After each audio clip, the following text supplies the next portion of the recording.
The ping of the Uber app echoed through my quiet apartment, startling me from my Netflix-induced trance. "Your driver's on the way," the cheerful notification read. I glanced at the time, 11:43 p.m. Maybe I shouldn't have agreed to this late-night ice cream run with my roommate, but the craving had hit us both hard. Besides, it was only a short drive to the 24-hour convenience store. I grabbed my phone and keys, then headed down to the street to wait. The app showed my driver, a man named Carl, was only 2 minutes away in a silver Honda Civic. Right on cue, a car matching that description pulled up to the curb. "Sarah?" the driver called out as he rolled down the window. "That's me," I replied, opening the back door and sliding in. The car smelled faintly of pine air freshener and something else I couldn't quite place. As I buckled my seatbelt, I noticed Carl watching me in the rearview mirror. His eyes seemed to linger a bit too long before he turned his attention back to the road.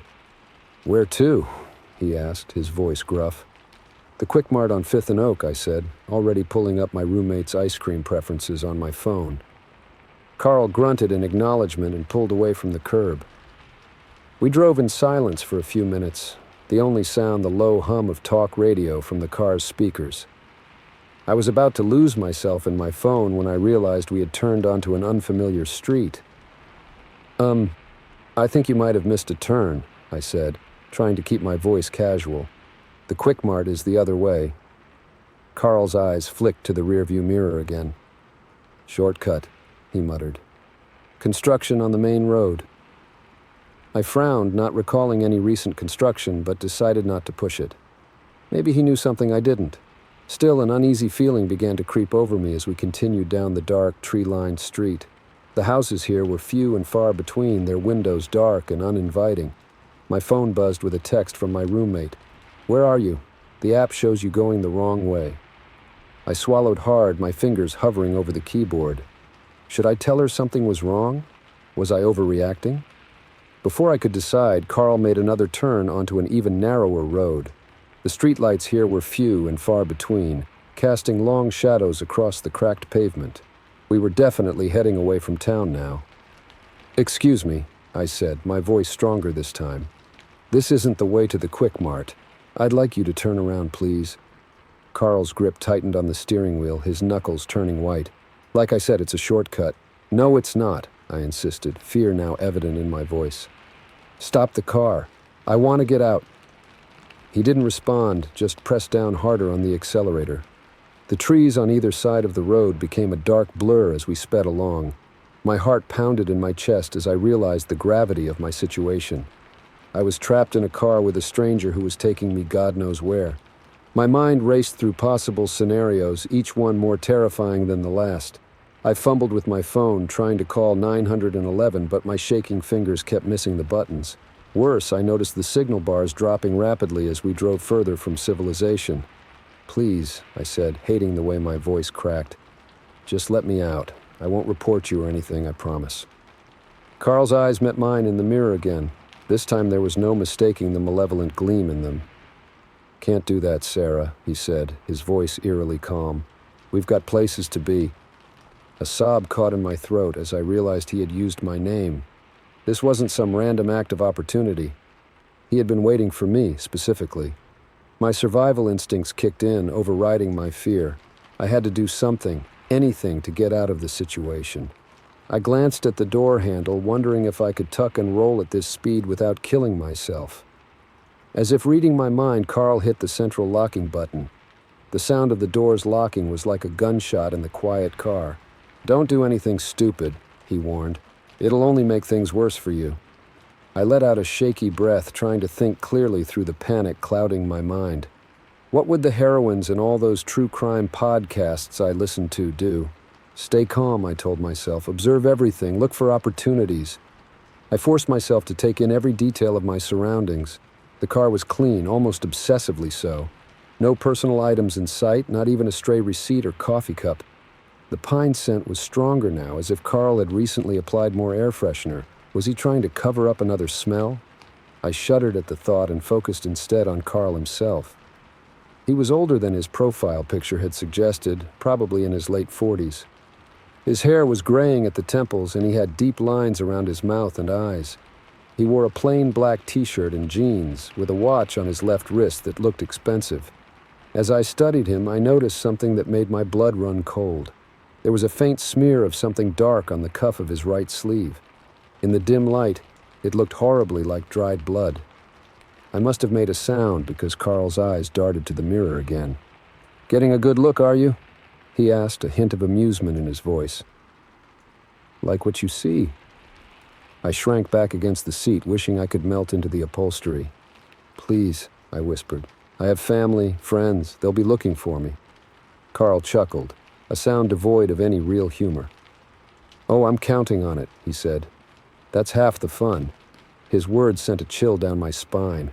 This wasn't just about me. How many others had there been? How many more would there be if I didn't find a way to stop him? The thought gave me a sudden burst of courage. I might not be able to save myself, but maybe I could leave something behind to help the next potential victim. I slipped my hand into my pocket, feeling for the pen I always carried. Slowly, carefully, I began to write on my palm. Carl's name, the car's make and model, anything I could think of that might help identify him. As I wrote, I kept my eyes on the road ahead, trying to memorize every turn, every landmark. We had left the town far behind now, driving through what looked like farmland. In the distance, I could see the dark shape of mountains looming against the night sky. Suddenly, Carl took a sharp turn onto a dirt road. The car bounced and jolted as we made our way down the uneven path. My heart sank as I realized we were nearing our final destination. After what felt like an eternity, but was probably only a few minutes, a structure loomed out of the darkness. It was an old barn, its wood weathered and gray in the moonlight. Next to it sat a small, run-down house that looked like it hadn't been lived in for years. Carl pulled up in front of the barn and cut the engine. For a long moment, neither of us moved or spoke. The silence was oppressive, broken only by the sound of crickets and my own ragged breathing. "We're here," Carl said finally, turning to face me. "Now we're going to take a little walk, and if you're smart, you won't try anything stupid." As he reached for the door handle, a sudden clarity washed over me. This was it, my last chance. If I didn't act now, I never would. In one fluid motion, I unclicked my seatbelt and lunged forward, my fingers clawing at Carl's eyes. He let out a surprised yell, his hands coming up to protect his face. In his moment of distraction, I fumbled for the door lock, my heart pounding so hard I thought it might burst from my chest. I heard the lock click and threw myself against the door, tumbling out onto the hard-packed dirt. Pain shot through my shoulder and hip, but adrenaline kept me moving. I scrambled to my feet and ran, not daring to look back. I could hear Carl cursing, the sound of the car door slamming. His footsteps pounded behind me as I sprinted towards the dark fields beyond the barn. The tall grass whipped at my legs as I ran, my lungs burning with each desperate breath. I didn't know where I was going, only that I had to get away. Behind me, Carl's angry shouts grew fainter, but I didn't slow down. I ran until my legs gave out, collapsing in a heap in the middle of the field. As I lay there, gasping for air, I realized I could no longer hear Carl. The night was silent except for the whisper of wind through the grass and the frantic beating of my own heart. Slowly, cautiously, I raised my head and looked around. There was no sign of Carl or the barn. In the distance, I could see the faint glow of lights. Civilization, safety. With shaking legs, I stood up and began to walk towards those lights. Each step was a struggle, my body protesting after the frantic run, but I forced myself to keep moving. As I walked, I pulled out my phone.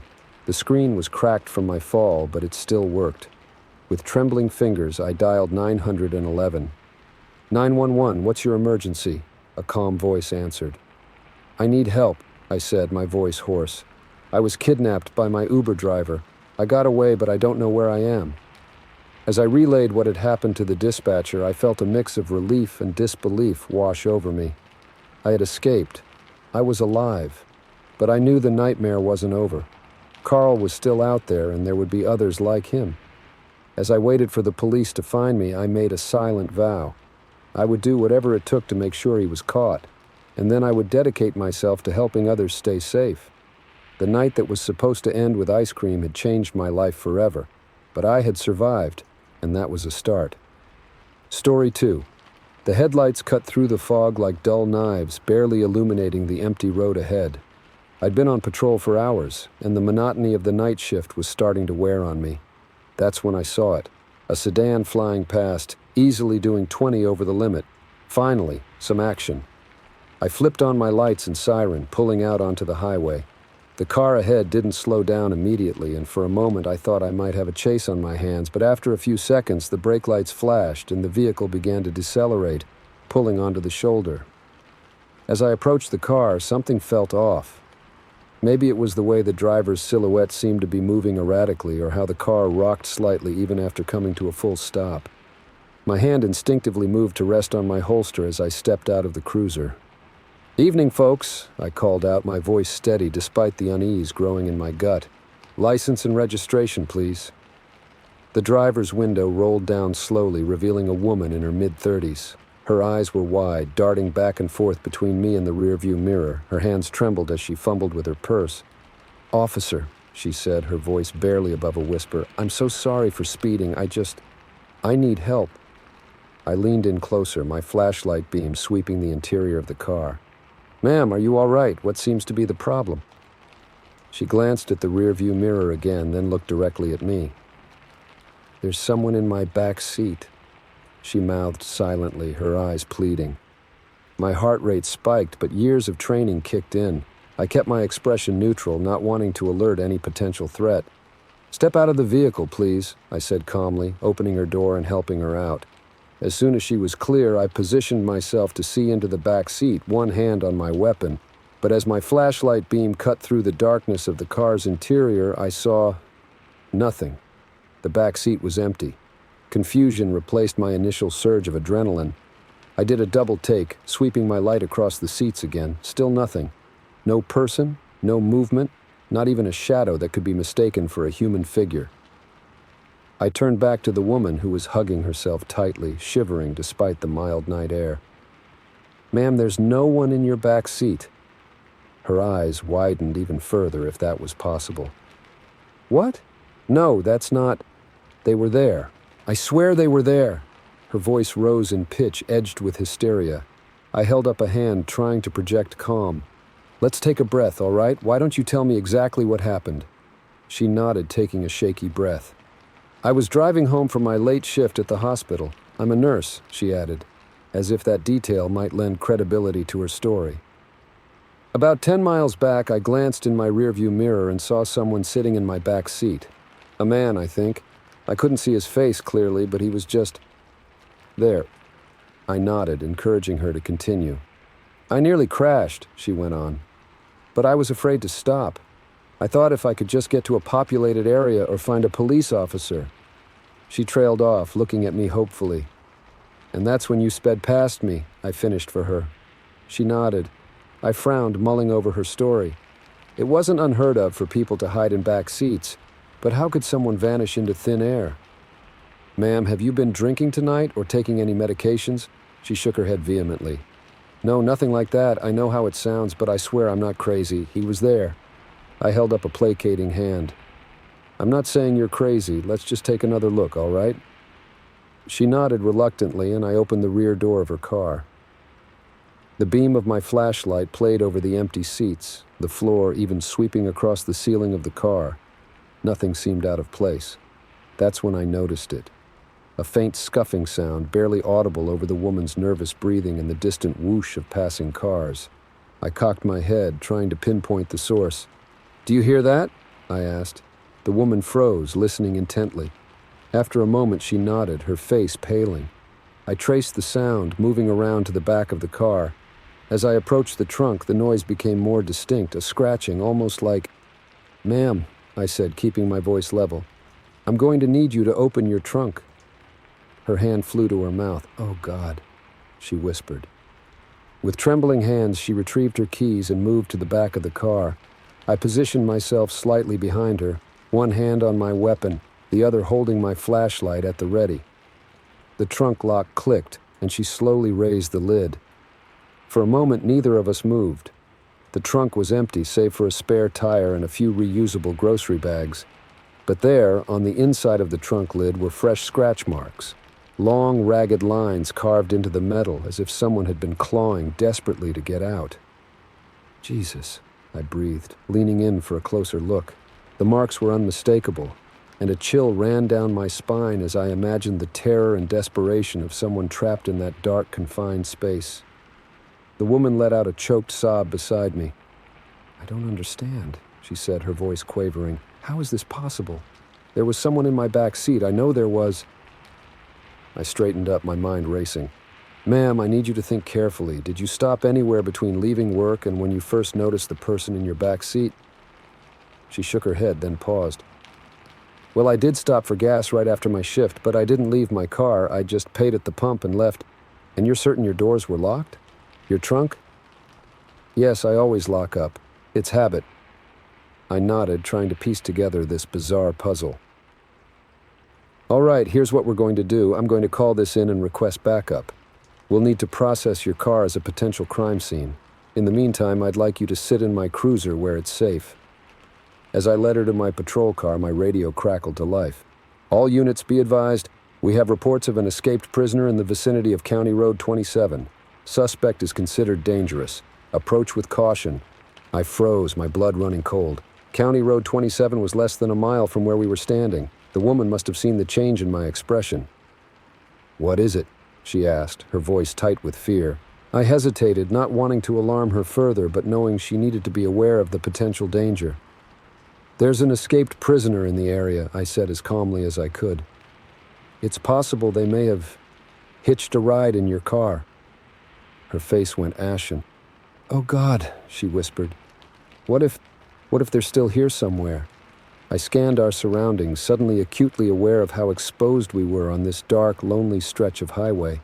The fog seemed to press in around us, limiting visibility to just a few yards in any direction.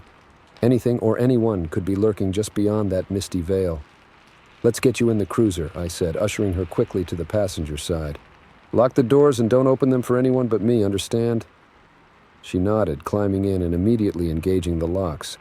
I could see her wide eyes watching me through the window as I turned back to her car. With one hand on my weapon, I approached the vehicle again. The trunk still gaped open, those eerie scratch marks seeming to glow in the beam of my flashlight. I did another thorough sweep of the car's interior, checking under seats, in the wheel well, anywhere a person might be able to hide. Nothing. I was about to close the trunk when something caught my eye. There, trapped between the edge of the trunk and the car's body, was a small scrap of orange fabric. Prison jumpsuit orange. My heart pounding, I carefully extracted the fabric with a gloved hand. It was damp, as if someone wearing it had been out in this fog for a while.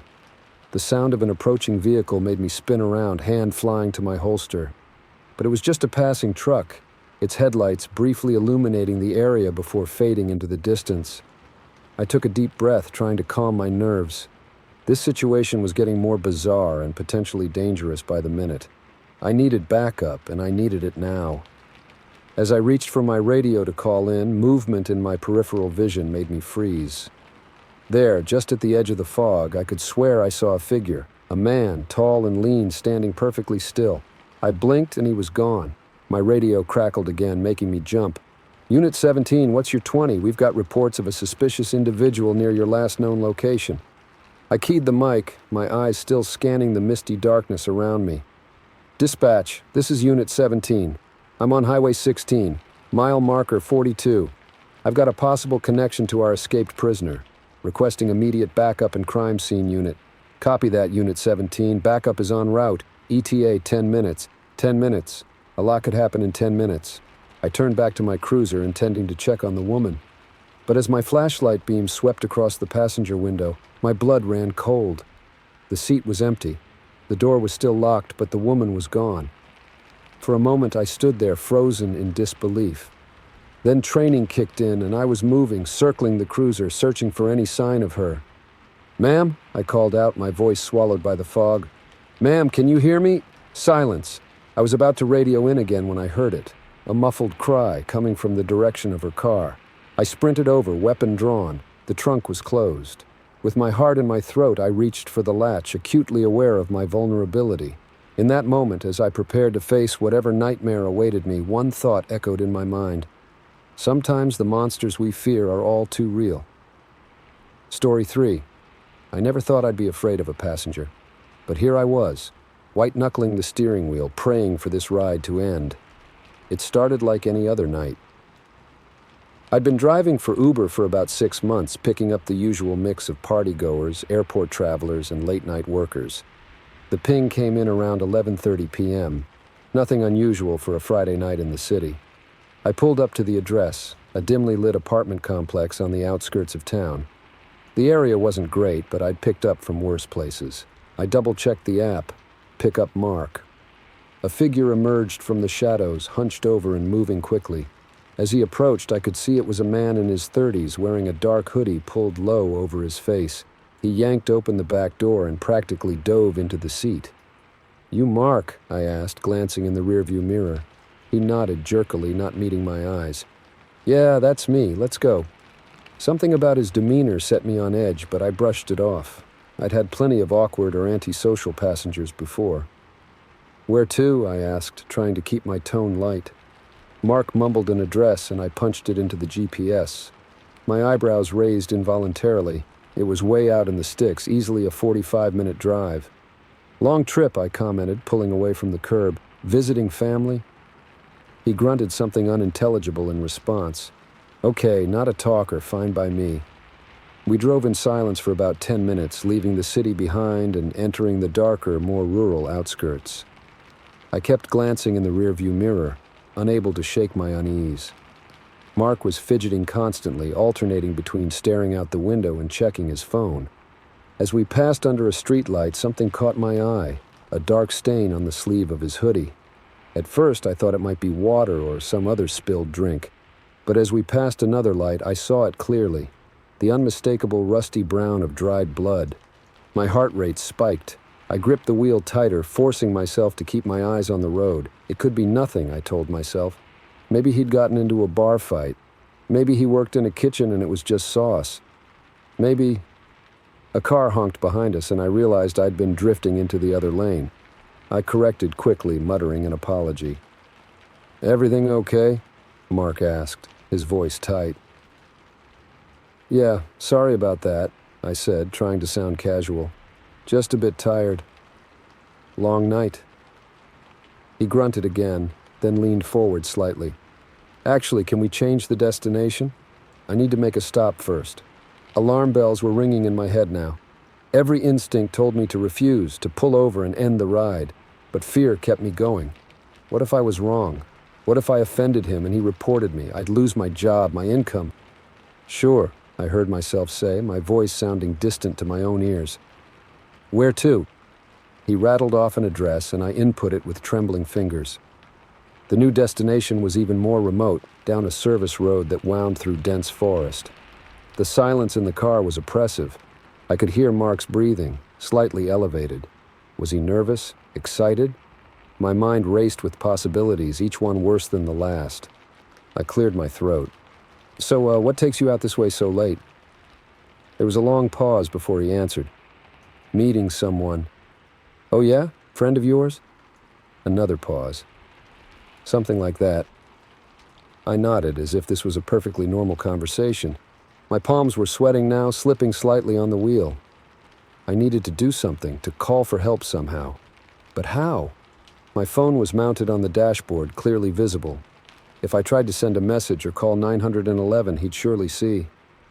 We turned onto the service road, gravel crunching under the tires. The trees pressed in on both sides, branches scraping against the car. The headlights carved a tunnel through the darkness, but beyond their reach was pitch black. Mark's behavior was growing more erratic. He kept checking his phone, muttering to himself. At one point, he let out a low, humorless laugh that sent chills down my spine. "Almost there," he said, his voice thick with an emotion I couldn't identify. "Just up ahead on the right." I slowed the car, peering into the darkness. There was nothing but trees and underbrush. No houses, no driveways, nothing.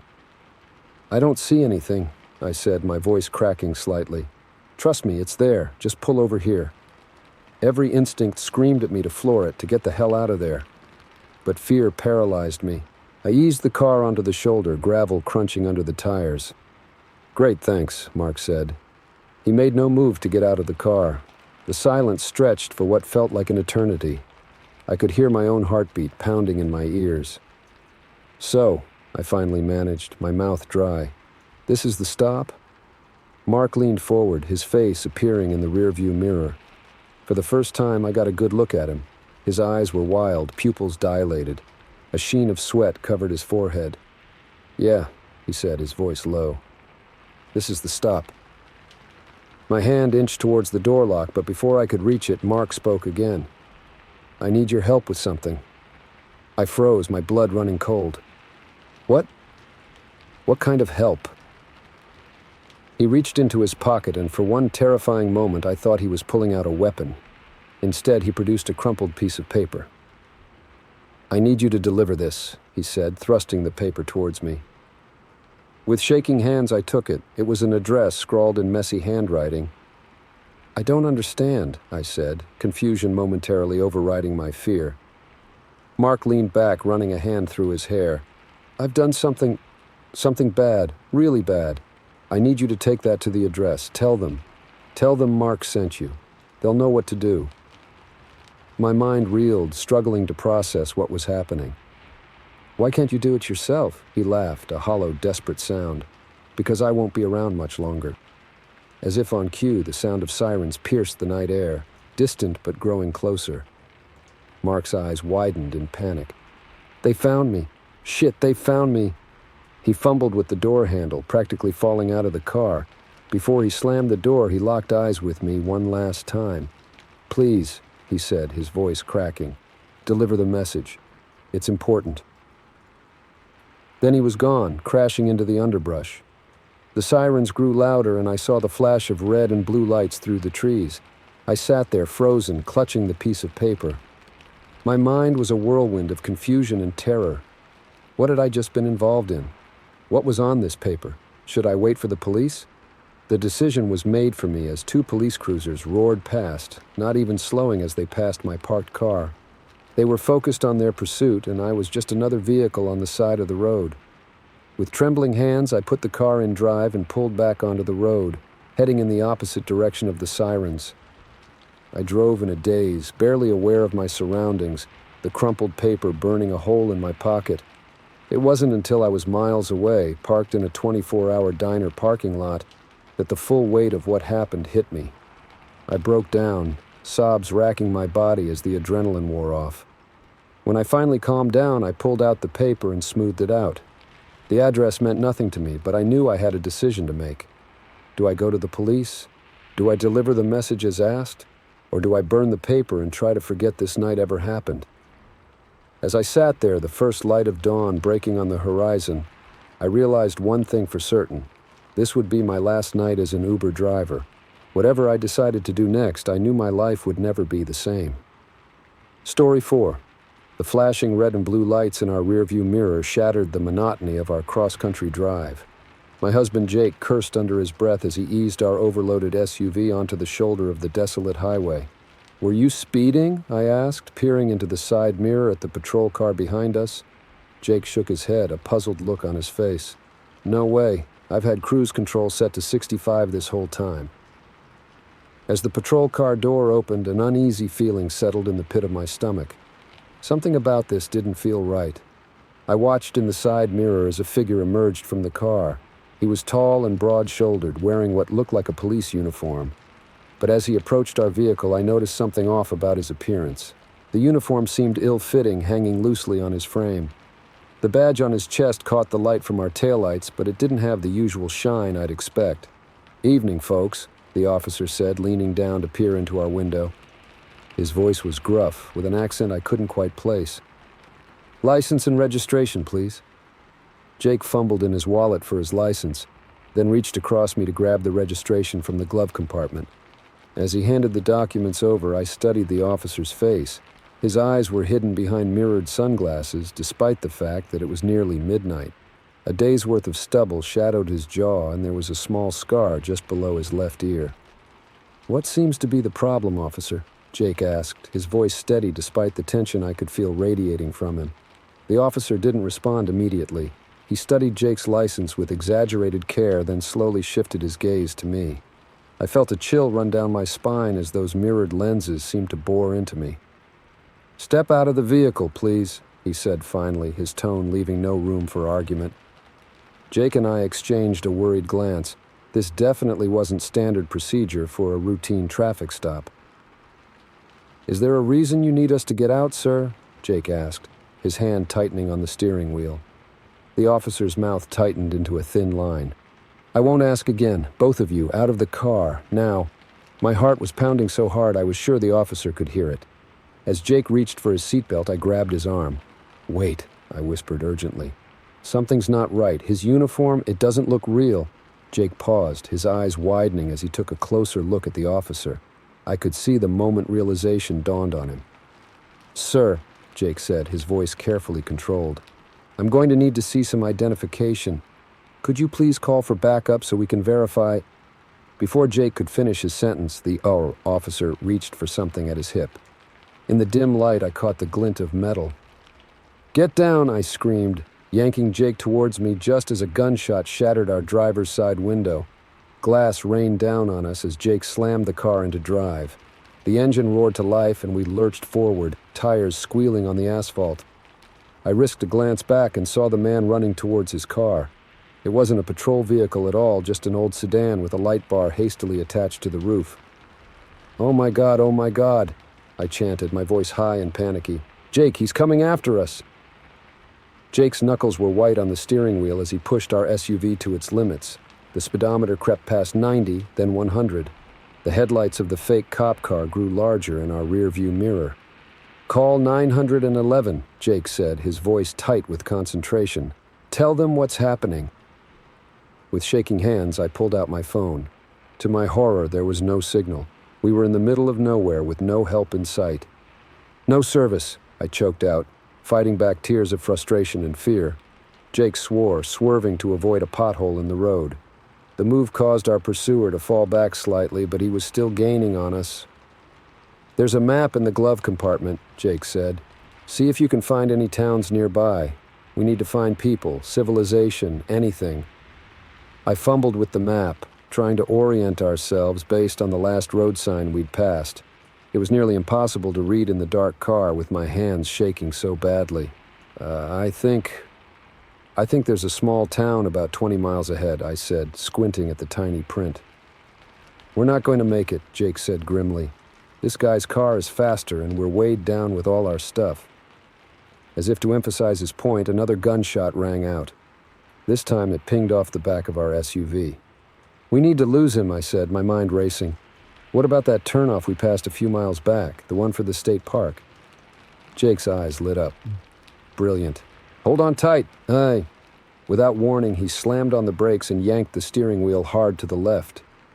Our SUV fishtailed, tires screeching as we cut across the empty oncoming lane and onto the shoulder. Our pursuer, caught off guard by the sudden maneuver, shot past us. By the time he managed to slow down and turn around, we were already bouncing down the unpaved road leading into the state park. The ride was rough, our SUV not built for this kind of terrain. Every bump and pothole sent shockwaves through the vehicle, but Jake kept his foot firmly on the gas. "We need to find somewhere to hide," he said, eyes darting between the road ahead and the rearview mirror. The fake cop's headlights had reappeared, weaving erratically as he tried to navigate the unfamiliar road. As we rounded a bend, I spotted a small turnout leading into a thicket of trees. "There!" I shouted, pointing. Jake didn't hesitate. He swung the SUV into the turnout, branches scraping against the sides of our vehicle as we plunged into the darkness of the forest. About 100 yards in, Jake cut the engine and lights. We sat in total darkness, our ragged breathing the only sound. Moments later, we heard the roar of an engine as our pursuer sped past our hiding spot. The sound faded into the distance, but neither of us dared to move or speak. Minutes ticked by, feeling like hours.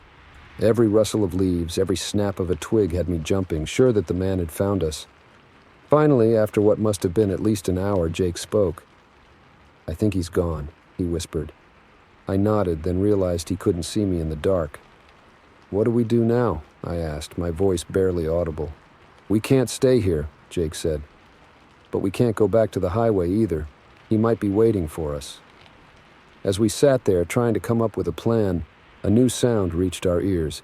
It was faint at first, but growing steadier. The rhythmic chop of helicopter blades. "Is that?" I started to ask. "Search and rescue," Jake finished, a note of hope in his voice. We scrambled out of the car, our legs stiff from sitting so long in tense silence. Jake popped the trunk and rummaged around until he found a flashlight. "We need to signal them," he said, flicking it on and off in a steady pattern. For several nerve-wracking minutes we stood there, Jake flashing the light while I scanned the dark sky. Then suddenly a powerful beam of light swept over the treetops, illuminating our little clearing. The helicopter circled overhead, then began to descend. As it got closer, I could make out the words, "State Police" on its side. Relief washed over me so strongly that my knees nearly buckled. Jake caught me, pulling me into a tight embrace as the helicopter touched down in a nearby clearing. 2 officers approached us, real ones this time, their badges gleaming in the helicopter's floodlights. "Are you the couple from the 911 call?" one of them shouted over the noise of the rotors. Confused, I shook my head. "We couldn't get a signal to call," I yelled back. The officer nodded grimly. A trucker radioed it in, said he saw a car that matched the description of one used in several fake traffic stops and abductions across 3 states. When he saw you speed off, he feared the worst and called it in. As the officer spoke, I felt a wave of gratitude for that unknown trucker who had quite possibly saved our lives. The next few hours passed in a blur of statements and questions. The fake officer was apprehended trying to flee the state, his car loaded with evidence linking him to at least 5 other attacks on motorists. As dawn broke, Jake and I sat huddled together in the back of an ambulance, shock blankets draped over our shoulders. Despite the warmth of the blanket and Jake's arm around me, I couldn't stop shivering. "It's over," Jake murmured, pressing a kiss to my temple. "We're safe now?" I nodded, but I knew it would be a long time before I felt truly safe again. Our cross-country adventure, meant to be the trip of a lifetime, had turned into a nightmare. But we had survived, and that was what mattered. As the ambulance pulled away, carrying us towards the nearest hospital for a checkup, I made a silent vow. We would finish this trip, not because we had to, but because we refused to let fear win. We would be more cautious, more prepared, but we would not be defeated.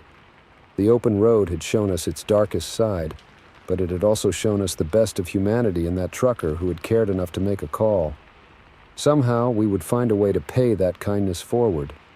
For now, though, I closed my eyes and let the exhaustion of the night wash over me. We were alive, we were together, and for the moment, that was enough. Story 5. The smell of gasoline and stale coffee filled my nostrils as I pushed open the convenience store door. I never thought a routine pit stop would be the beginning of the longest night of my life. But as I stood there staring at the grainy security monitor, I realized that sometimes the most terrifying moments come when you least expect them. It was supposed to be a fun road trip, just me and my best friend Alex heading to the coast for a long weekend. We'd been driving for hours, singing along to cheesy 80s hits and planning our beach adventures. The sun had set about an hour ago, and the dark country roads were starting to all look the same. "Hey, pull over at the next gas station, would you?" I'd said to Alex, who was behind the wheel. "I need to use the bathroom, and we should probably fill up." Alex nodded, flicking on the turn signal as we approached a lonely-looking gas station, its fluorescent lights a beacon in the darkness. The place looked like it had seen better days, with faded signs and rust-spotted pumps, but it was the only option for miles. "I'll pump the gas," Alex said as we pulled up to a pump. "You go ahead and use the restroom." I hopped out, stretching my legs and breathing in the cool night air. "Thanks. Want me to grab you anything inside?" "Just a coffee if they have it. I'm starting to fade a bit." I gave a thumbs up and headed inside, the bell above the door jingling as I entered. The cashier, an older man with a scraggly beard, barely looked up from his newspaper. I made a beeline for the restroom, then grabbed 2 cups of coffee from a machine that looked like it had been around since the 70s. As I approached the counter to pay, something on the security monitor behind the cashier caught my eye. It was split into 4 grainy black and white feeds, showing different angles of the store and gas pumps. In one of the frames, I could see our car. But something was wrong. I squinted, leaning in slightly. There was a movement by our car, but it wasn't Alex. A dark van had pulled up beside our vehicle, and 2 figures were... Were they forcing Alex into the van? My heart leapt into my throat. "Hey!" I shouted at the cashier, pointing at the monitor. "Call the police! My friend's being attacked!" The old man looked up, startled, then turned to look at the monitor. But as we both stared at the screen, there was nothing there, just our car sitting alone by the pump. No van, no mysterious figures, no Alex. "I don't see nothing," the cashier drawled, looking at me like I was crazy. But I just saw. I stammered, my mind reeling. Had I imagined it? The coffee cups in my hands suddenly felt very heavy. I slammed them down on the counter and raced outside, my heart pounding. "Alex!" I called out, running towards our car. But as I approached, I realized with growing horror that the driver's side door was wide open and Alex was nowhere to be seen. Panic surged through me as I spun around, searching the dimly lit parking lot. "Alex!" I shouted again, my voice echoing in the empty space. Only silence answered me. I ran back into the store, the bell clanging violently as I burst through the door. "Please!" I gasped at the cashier, who was now looking thoroughly annoyed. "You have to help me. My friend is gone. I saw someone take them on your security camera." The old man sighed heavily, as if dealing with hysterical customers was a regular occurrence. "Look, miss, I told you I didn't see nothing on that camera, but if you're so sure, we can review the footage." He laboriously made his way around the counter and fiddled with an ancient-looking VCR connected to the monitors. I bounced on my heels impatiently, fighting the urge to scream at him to hurry up. Finally, grainy footage began to play on one of the screens. I watched, my breath held, as our car pulled up to the pump. I saw myself get out and head into the store. Then I saw Alex begin to pump the gas. "There," I said, pointing at the screen. "Watch. Any second now, a van should pull up." But as we watched, nothing happened. Alex finished pumping the gas, then walked away from the car, out of the camera's view. "What?" I breathed, disbelief coursing through me. That's not what happened. Where did they go? Where's the van?" The cashier shrugged. "Looks to me like your friend just walked off." I shook my head vehemently. "No, you don't understand. Alex wouldn't do that. We're on a trip together, and I know I saw. But even as I said the words, doubt began to creep in. Had I really seen what I thought I'd seen? Or was my tired mind playing tricks on me? The cashier was looking at me with a mixture of pity and suspicion. "You want me to call the cops?" he asked, not unkindly. I nodded, feeling suddenly very small and very alone. "Yes, please." As the cashier picked up the phone, I wandered back outside, hoping against hope that I'd find Alex standing by the car, laughing at some practical joke. But the parking lot was as empty as before, our car sitting forlornly under the harsh fluorescent lights. I approached it slowly, as if it might suddenly come to life and drive away. Alex's phone was still in the cup holder, along with our road trip snacks and Alex's favorite sweatshirt. Everything looked normal, except for the fact that my best friend had vanished into thin air. The next few hours passed in a blur. Police arrived, asking questions I couldn't answer. Where exactly had Alex gone? Had we had any arguments? Any reason Alex might have wanted to leave? Did Alex have any enemies? Was Alex involved in anything illegal? I answered as best I could, growing increasingly frustrated. "You don't understand," I kept saying. "Alex wouldn't just leave. We've been best friends since college. We tell each other everything. Something must have happened." But as the night wore on and search parties found no trace of Alex in the surrounding area, I could see the skepticism growing in the officers' eyes. They'd seen cases like this before, they said. Sometimes people just decided to walk away from their lives. It happened more often than you'd think, but I couldn't accept that. I knew what I'd seen on that security monitor, no matter what the footage showed now. The image of those shadowy figures forcing Alex into a van was burned into my mind. As dawn began to break, casting a pale light over the gas station, one of the officers approached me. "Miss," he said gently, "we've done all we can for now. We'll keep looking, of course, but you should probably try to get some rest. Is there someone who can come pick you up?" I shook my head, feeling numb. "No, I can drive myself." The officer looked skeptical but nodded. "All right, but please go straight to a hotel and get some sleep. You're in no state to be driving long distances."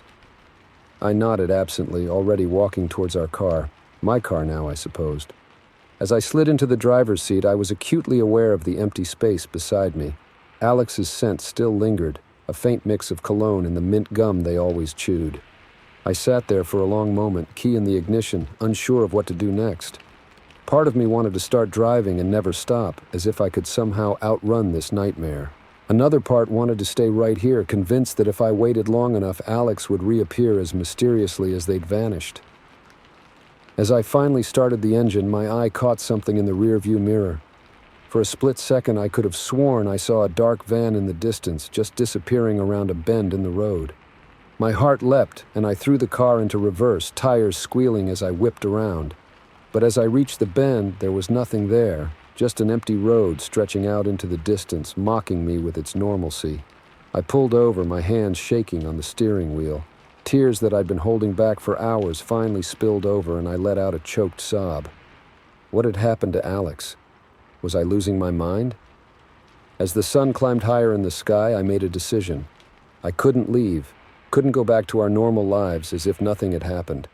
I would find Alex no matter how long it took, no matter where the search led me. I pulled back onto the road, heading in the direction I thought I'd seen the van. I didn't know where I was going, but I knew I couldn't stop, because somewhere out there, Alex was waiting, and I was the only one who believed they hadn't left by choice.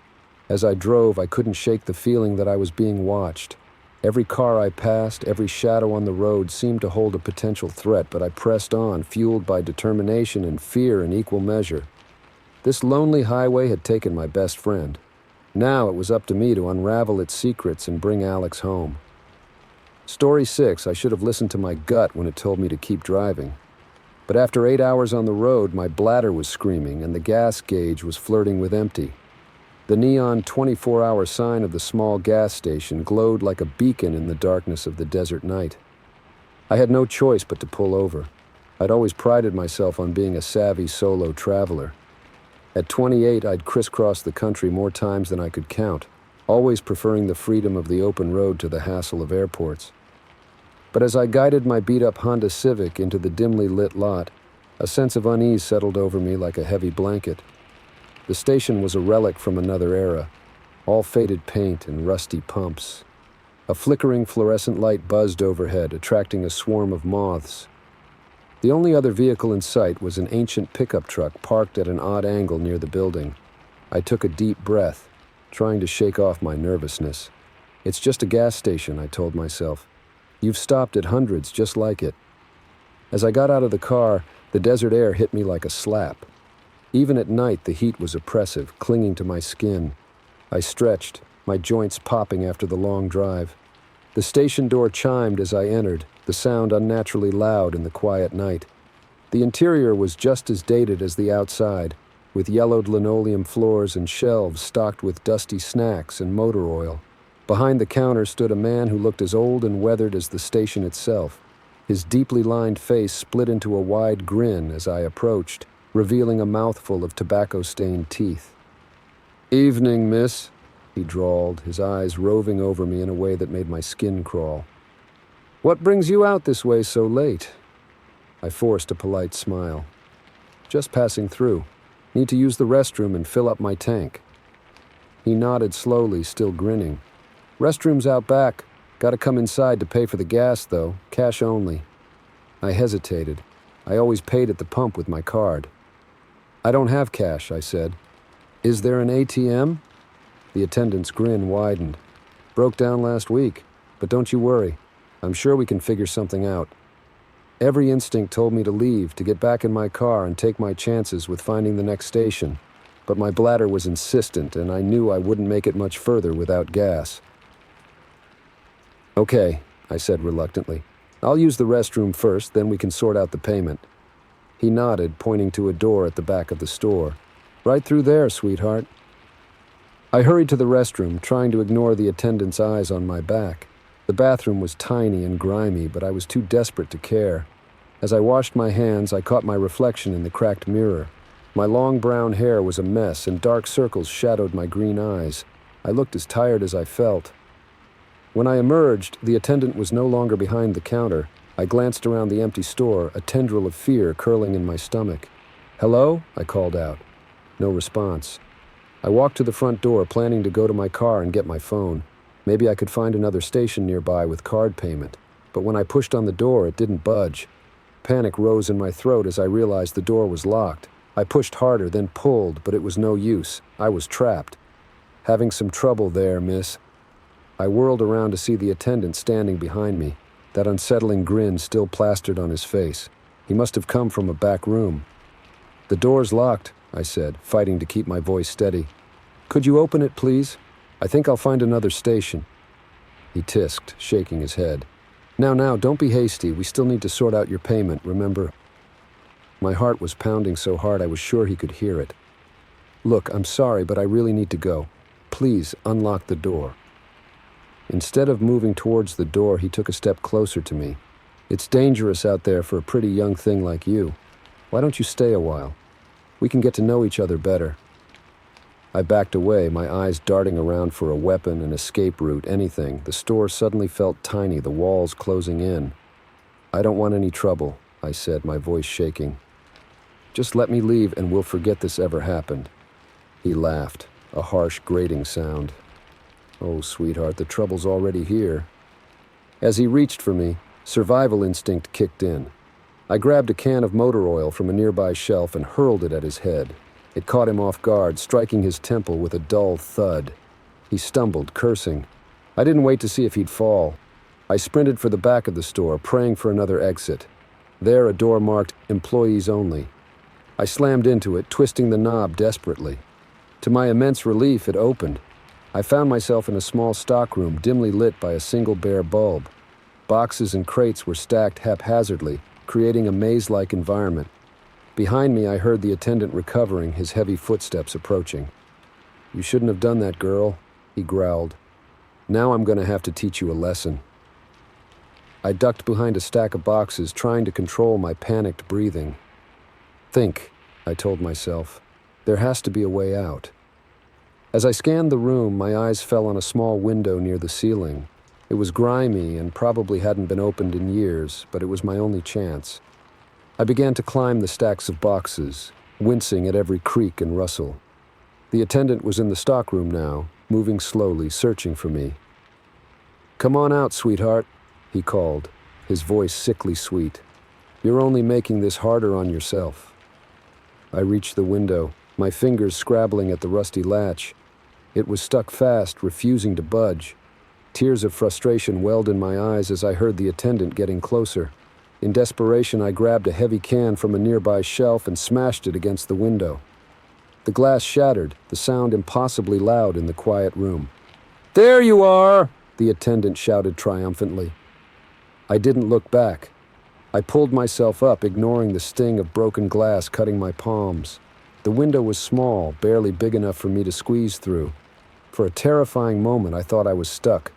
Then I was through, tumbling onto the hard-packed dirt outside. I scrambled to my feet, the cool night air a shock after the stuffy interior. I ran for my car, fumbling with my keys. Behind me, I heard the sound of breaking glass, the attendant following me through the window. My hands were shaking so badly I could barely get the key in the lock. Just as I wrenched the door open, a hand grabbed my shoulder, spinning me around. The attendant loomed over me, his face twisted with rage. "You little bitch," he snarled. "You think you can just—" His words cut off abruptly as bright lights suddenly flooded the area. We both turned, squinting, to see a police cruiser pulling into the lot, its siren whooping once before falling silent. The attendant's grip on me loosened, and I took the opportunity to wrench away. I stumbled towards the police car, my legs weak with relief. 2 officers got out, hands on their weapons as they took in the scene, me bloody and disheveled, and the attendant still frozen in shock. "What's going on here?" one of the officers demanded. Words poured out of me in a rush, explaining what had happened. As I spoke, I saw the second officer move to restrain the attendant, who didn't even try to resist. The next few hours passed in a blur. More police arrived. I gave a formal statement. They searched the gas station, finding evidence that I wasn't the first woman to fall victim to the attendant's trap. As dawn broke, painting the desert in shades of pink and gold, I sat in the back of an ambulance, a shock blanket draped over my shoulders. A kind-faced paramedic cleaned and bandaged my cuts, assuring me that they wouldn't scar. A detective approached, his face grim. "Ms. Walker, I want you to know that you're incredibly brave. What you did tonight, you may have saved lives. We've been looking for this guy for months." I nodded numbly, still struggling to process everything that had happened. "We'll need you to come to the station later to fill out some paperwork," he continued. "But for now, is there someone we can call for you? Somewhere you can go?" I thought about my empty apartment hundreds of miles away, about the life I'd been driving towards. It all seemed so insignificant now. "My parents," I heard myself say. "They live about 3 hours from here. I think I'd like to go home for a while." The detective nodded understandingly. "We'll arrange an escort for you." As they prepared to leave, I gazed out at the desert, the rising sun transforming it into a landscape of light and shadow. I thought about how close I'd come to becoming another statistic, another missing person poster on a truck stop wall. I'd always loved the freedom of the open road, the endless possibilities it represented. But as I watched the gas station, my would-be tomb recede in the rearview mirror, I realized that sometimes the most important journey is the one that leads you back home. Story 7. The muffled scream pierced through the routine rumble of the garbage truck, freezing my hand mid-reach for the next bin. I locked eyes with my partner, Mike, both of us suddenly alert in the pre-dawn darkness. For a moment, neither of us moved, straining to hear over the idling engine. There it was again, a cry, unmistakably human, coming from inside our truck. "Did you hear that, Mike asked, his voice tight with tension. I nodded, a cold dread settling in my stomach. In our 15 years on the job, we'd found some weird stuff in the trash, but never anything like this. "Maybe someone fell asleep in a dumpster," I suggested, hoping for a simple explanation. Mike shook his head. "We haven't hit any dumpsters yet, Joe. Just residential bins." The implications of that statement hung heavy in the air between us. If someone was in there, they'd been thrown away with the household trash. The thought made me sick. "We gotta check it out," I said, already moving towards the back of the truck. Mike grabbed my arm. "Wait, what if it's not what we think? What if someone's playing a sick joke?" I hesitated. He had a point. In this neighborhood, it wouldn't be the first time some punk kids had tried to mess with us. But then another cry echoed from the truck, weaker this time, and my decision was made. "Joke or not, we have to look," I said firmly. "You call it in, I'll check the back." Mike nodded, reaching for the radio as I made my way to the rear of the truck. The smell hit me first, the usual mix of rot and chemicals, but with an underlying scent that made my nose wrinkle. Something metallic, something like blood. My hand shook slightly as I reached for the latch. "Hello?" I called out. "Is someone in there?" Silence. The crying had stopped. I took a deep breath and swung open the hatch. In the dim light of early morning, the pile of trash looked like any other, a jumble of bags, boxes, and loose debris. But as my eyes adjusted, I noticed something off. A shape that didn't belong, partially hidden beneath a torn garbage bag. A hand, small, pale, and absolutely still. My heart leapt into my throat. "Mike!" I yelled. "Call an ambulance. There's someone in here." I climbed into the truck, heedless of the filth, and began clearing away the trash. As I worked, more of the body came into view. It was a woman, young, with long dark hair matted with blood and garbage. Her eyes were closed, her skin ghostly pale. "Miss," I said, my voice shaking, "can you hear me?" No response. I pressed my fingers to her neck, praying for a pulse. For a moment I felt nothing. Then faintly I detected a weak throb beneath my fingertips. "She's alive," I called to Mike. "Barely. Where's that ambulance?" 2 minutes out, Mike replied, his face appearing at the hatch opening. "Jesus Christ," he muttered, taking in the scene. I continued clearing debris, trying to assess her injuries. Her clothes were torn, revealing bruises and cuts all over her body. One arm was bent at an unnatural angle, clearly broken, but the worst was her head. A deep gash ran along her scalp, still oozing blood. "Who would do this?" I whispered, more to myself than to Mike. As if in answer, a piece of paper fluttered free from the garbage. It was a torn envelope, and on it was an address. 1418 Elm Street. Just 3 houses down from where we were parked. A chill ran through me as I realized the implications. Whoever had done this to her, they were close. Very close. The wail of sirens cut through the morning quiet. Within moments, the street was awash in flashing lights as police cars and an ambulance screeched to a halt beside our truck. Everything moved in a blur after that.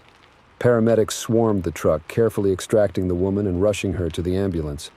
Police officers peppered us with questions, jotting down our statements in small notepads.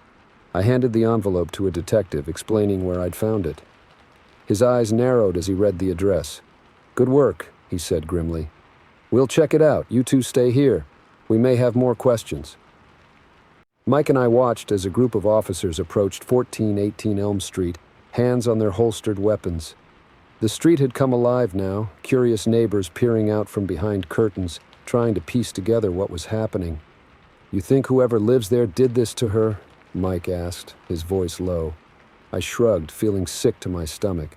"I don't know, but why else would she be in their trash?" Before Mike could respond, a commotion erupted from 1418 Elm.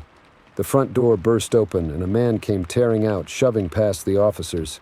He made it halfway down the driveway before being tackled to the ground. As they cuffed him, the man's anguished cries filled the air. "I'm sorry. I'm so sorry. I didn't mean to hurt her. It was an accident." I turned away, unable to watch anymore. My gaze fell on our truck, its back still open, garbage spilling out. Among the usual detritus of everyday life, food wrappers, junk mail, broken toys, was a bright splash of red. Blood. Her blood. In that moment, the full weight of what had happened hit me. Our routine morning route had turned into a nightmare. We'd found a woman left for dead, discarded like trash, and we'd been the ones to save her life. The detective approached us again, his face grim. "We're going to need you to come down to the station," he said. "Your truck is evidence now. We'll need to go through everything, see if there's anything else related to the crime." Mike and I nodded numbly. As we climbed into a patrol car, I couldn't help but think about all the times we'd joked about finding a body in the trash. It had always been a dark bit of humor to get us through the less pleasant aspects of our job. But now that it had actually happened, there was nothing funny about it at all. At the station, we spent hours answering questions, going over every detail of our morning. By the time we were released, the sun was high in the sky and we were exhausted. "You okay to drive?" Mike asked as we headed to his car. I nodded, though in truth I felt far from okay. The image of that young woman, broken and discarded, was seared into my mind. As we drove home in silence, I found myself looking at the houses we passed in a new light. Behind each neat facade, what secrets lurked? How many other horrors were hidden behind closed doors, waiting to be discovered? Days passed, and slowly life began to return to normal. We got a new route, our old truck still impounded as evidence. But things had changed. Every time we lifted a bin, there was a moment of tension, a fear of what we might find. A week after the incident, we received word that the woman, her name was Sarah, had survived. She was recovering in the hospital, expected to make a full recovery. The man from 1418 Elm, her boyfriend, was in custody, charged with attempted murder. The news should have made me feel better, but instead it left me with a hollow feeling. We'd saved a life, yes, but we'd also been unwitting participants in a horrible crime. How close had we come to compacting that truck with Sarah still inside? The thought kept me up at night. One morning, as we were finishing our route, Mike turned to me with a serious expression. "You ever think about quitting?" he asked. "Finding a new job?" I considered the question. The truth was, I had thought about it, many times over the past week. But then I thought about Sarah, about how close she had come to death and how our job, our simple, often thankless job, had saved her. "Nah," I said finally, "someone's got to do it, right? And who knows, maybe next time we'll save someone else." Mike nodded, a small smile on his face. "Yeah," he agreed, "maybe we will." As we drove back to the depot, the rising sun painting the sky in shades of pink and gold, I felt a renewed sense of purpose. Our job might not be glamorous, but it was necessary, and sometimes, just sometimes, it made all the difference in the world. The garbage truck rumbled beneath us, no longer just a machine, but a potential lifeline. And as we rolled through the quiet streets, I kept my ears open, always listening, always ready. Because you never know when the next cry for help might come, hidden among the cast-offs of everyday life. Story 8. The dashboard clock blinked 11:47 p.m. as I pulled up to the abandoned car. Its hazard lights pulsed rhythmically, cutting through the fog like a heartbeat. Little did I know answering this routine call would plunge me into a mystery that would haunt me for years to come. I'd been on the force for nearly a decade, working the graveyard shift for the highway patrol. Most nights were uneventful. Speeders, drunk drivers, the occasional fender bender, but something about this call felt different from the moment it came through dispatch. Unit 17, we've got reports of an abandoned vehicle on Highway 16, mile marker 42. No signs of distress, but caller says it's been there for at least an hour. I acknowledged the call and pointed my cruiser towards the location. It was a lonely stretch of road, densely wooded on both sides. The kind of place where your imagination can run wild in the dark. As I approached, my headlights caught the reflection of the car's taillights. It was a newer model sedan, silver, parked neatly on the shoulder. No signs of an accident or mechanical trouble. I pulled up behind it and called in my arrival to dispatch. Unit 17 on scene. Vehicle appears to be a 2022 Hyundai Sonata license plate, Charlie Hotel 9421, no visible occupants or damage. I stepped out of my cruiser, the cool night air carrying the scent of pine and damp earth. My flashlight beam cut through the darkness as I approached the vehicle cautiously. In this job, you learn quickly that seemingly innocuous situations can turn dangerous in an instant. The driver's side window was rolled down about an inch. Strange, given the chilly temperature. I shone my light inside, scanning the interior. That's when I saw it. A takeout container on the passenger seat, steam still rising from the food inside. My hand instinctively moved to rest on my holster. Someone had been here recently, very recently. "Hello?" I called out, my voice echoing in the stillness. "This is the highway patrol. Is anyone there?" Silence. I circled the vehicle, checking the surrounding area for any sign of the driver. Nothing. No footprints in the soft shoulder, no broken branches in the nearby underbrush. It was as if the driver had simply vanished into thin air. I radioed in again. "Dispatch, this is Unit 17. Vehicle is unoccupied, but there's evidence someone was here within the last few minutes. Requesting backup to search the area." "Copy that, Unit 17. Backup is en route. ETA 15 minutes. I acknowledged and turned back to the car. That's when I noticed something else. A small camera mounted on the dashboard, a dash cam. My heart rate quickened. If the camera had been running, it might show what happened to the driver. I tried the door handle. To my surprise, it was unlocked. The interior light flickered on, revealing more details. A half-empty water bottle in the cup holder, a smartphone plugged into the charger, a jacket draped over the back seat. Everything looked normal except for the glaring absence of the person who should be there. I reached for the dash cam, careful not to disturb anything else in the vehicle. It was still warm to the touch, its little red recording light blinking steadily. I detached it from its mount and turned it over in my hands, looking for a way to access the footage. That's when I heard it, a twig snapping in the woods behind me. I spun around, flashlight raised, other hand hovering near my weapon. "Police, show yourself." Silence again, broken only by the soft rustle of leaves in the breeze. My skin prickled with goosebumps. I've never been one to scare easily, but something about this situation had me on edge. I backed up towards my cruiser, eyes scanning the tree line for any movement. Once safely back in my vehicle, I locked the doors and turned my attention to the dash cam. It took a few minutes of fiddling, but I managed to access the footage.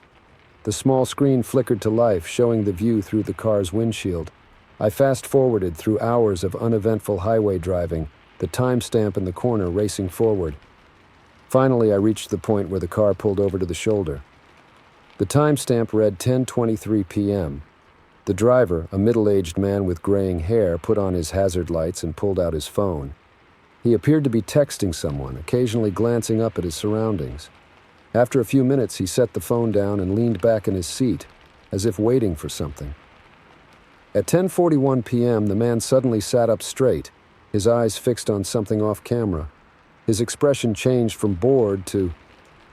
was that fear? He reached for the door handle, but then hesitated, shrinking back into his seat. I leaned closer to the tiny screen, my breath fogging the glass. What had he seen? The next few seconds of footage made my blood run cold. A dark shape appeared at the edge of the frame, moving towards the car.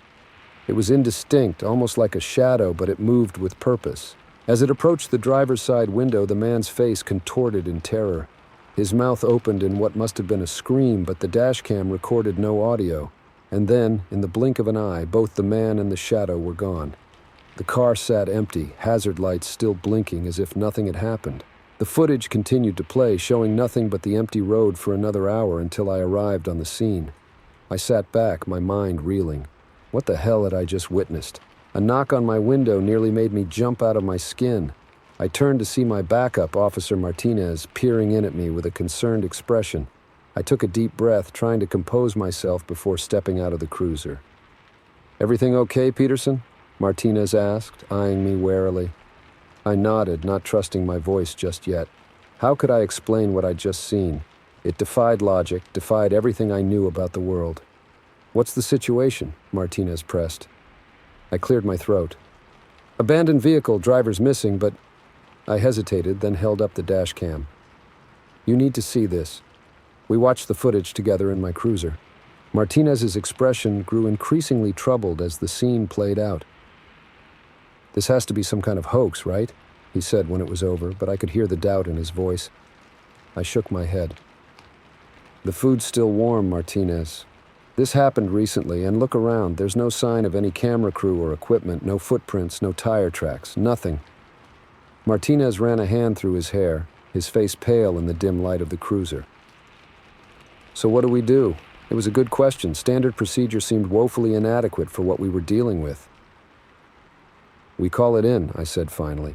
"Get CSI out here. Have them go over every inch of this scene. And we search the area again, more thoroughly this time." Martinez nodded, looking relieved to have a plan of action. As he radioed in our findings, minus the more unbelievable details, I stepped back out into the night, my flashlight beam playing over the empty car once more. That's when I noticed something I'd missed before. There, on the driver's side door, was a smudge. I leaned in closer, my heart pounding. It was a handprint, but not like any I'd ever seen. The fingers were too long, the palm too narrow to be human, and it was pressed into the metal of the door, as if made by something impossibly strong. I stumbled back, my mind struggling to process what I was seeing. This couldn't be real. It had to be some kind of elaborate prank or a hallucination brought on by too many long nights on patrol. But deep down I knew. This was real and nothing would ever be the same again. As sirens wailed in the distance, heralding the arrival of more units in the CSI team, I stood there in the fog-shrouded night, staring at that impossible handprint. The world suddenly felt much larger, much darker, and far more dangerous than I'd ever imagined. Whatever had happened here, whatever had taken that man, was still out there, and I had a sinking feeling that this was just the beginning. The case of the abandoned car on Highway 16 would go on to become one of the most baffling unsolved mysteries in our department's history. Despite exhaustive searches, no trace of the driver was ever found. The dash cam footage was analyzed by every expert we could find, but no one could explain what we'd seen. As for me, I never drove that stretch of highway again without my heart racing, my eyes scanning the tree line for any sign of movement. Because now I knew the truth. There are things out there in the darkness, things beyond our understanding, and sometimes they come for us. Every time I close my eyes, I see that shadowy figure approaching the car, and I wonder, with a chill running down my spine, when it might come again. And who it might come for next. Story 9. The neon sign flickered ominously as the rain pelted our windshield, the words Crossroads Motel barely visible through the downpour. I should have known then that this night would be anything but ordinary. My name's Emily, and I was on a cross-country road trip with my husband Mark and our 2 kids, Zoe, 8, and Ethan, 6. We'd been driving for hours, trying to outrun a storm that seemed determined to follow us. As night fell and the rain intensified, we realized we needed to stop. The Crossroads Motel appeared like a mirage in the darkness, the only sign of civilization we'd seen for miles. As Mark pulled into the nearly empty parking lot, I couldn't shake the feeling that we were making a mistake. "It's just for one night," Mark said, sensing my hesitation. "We'll hit the road first thing in the morning."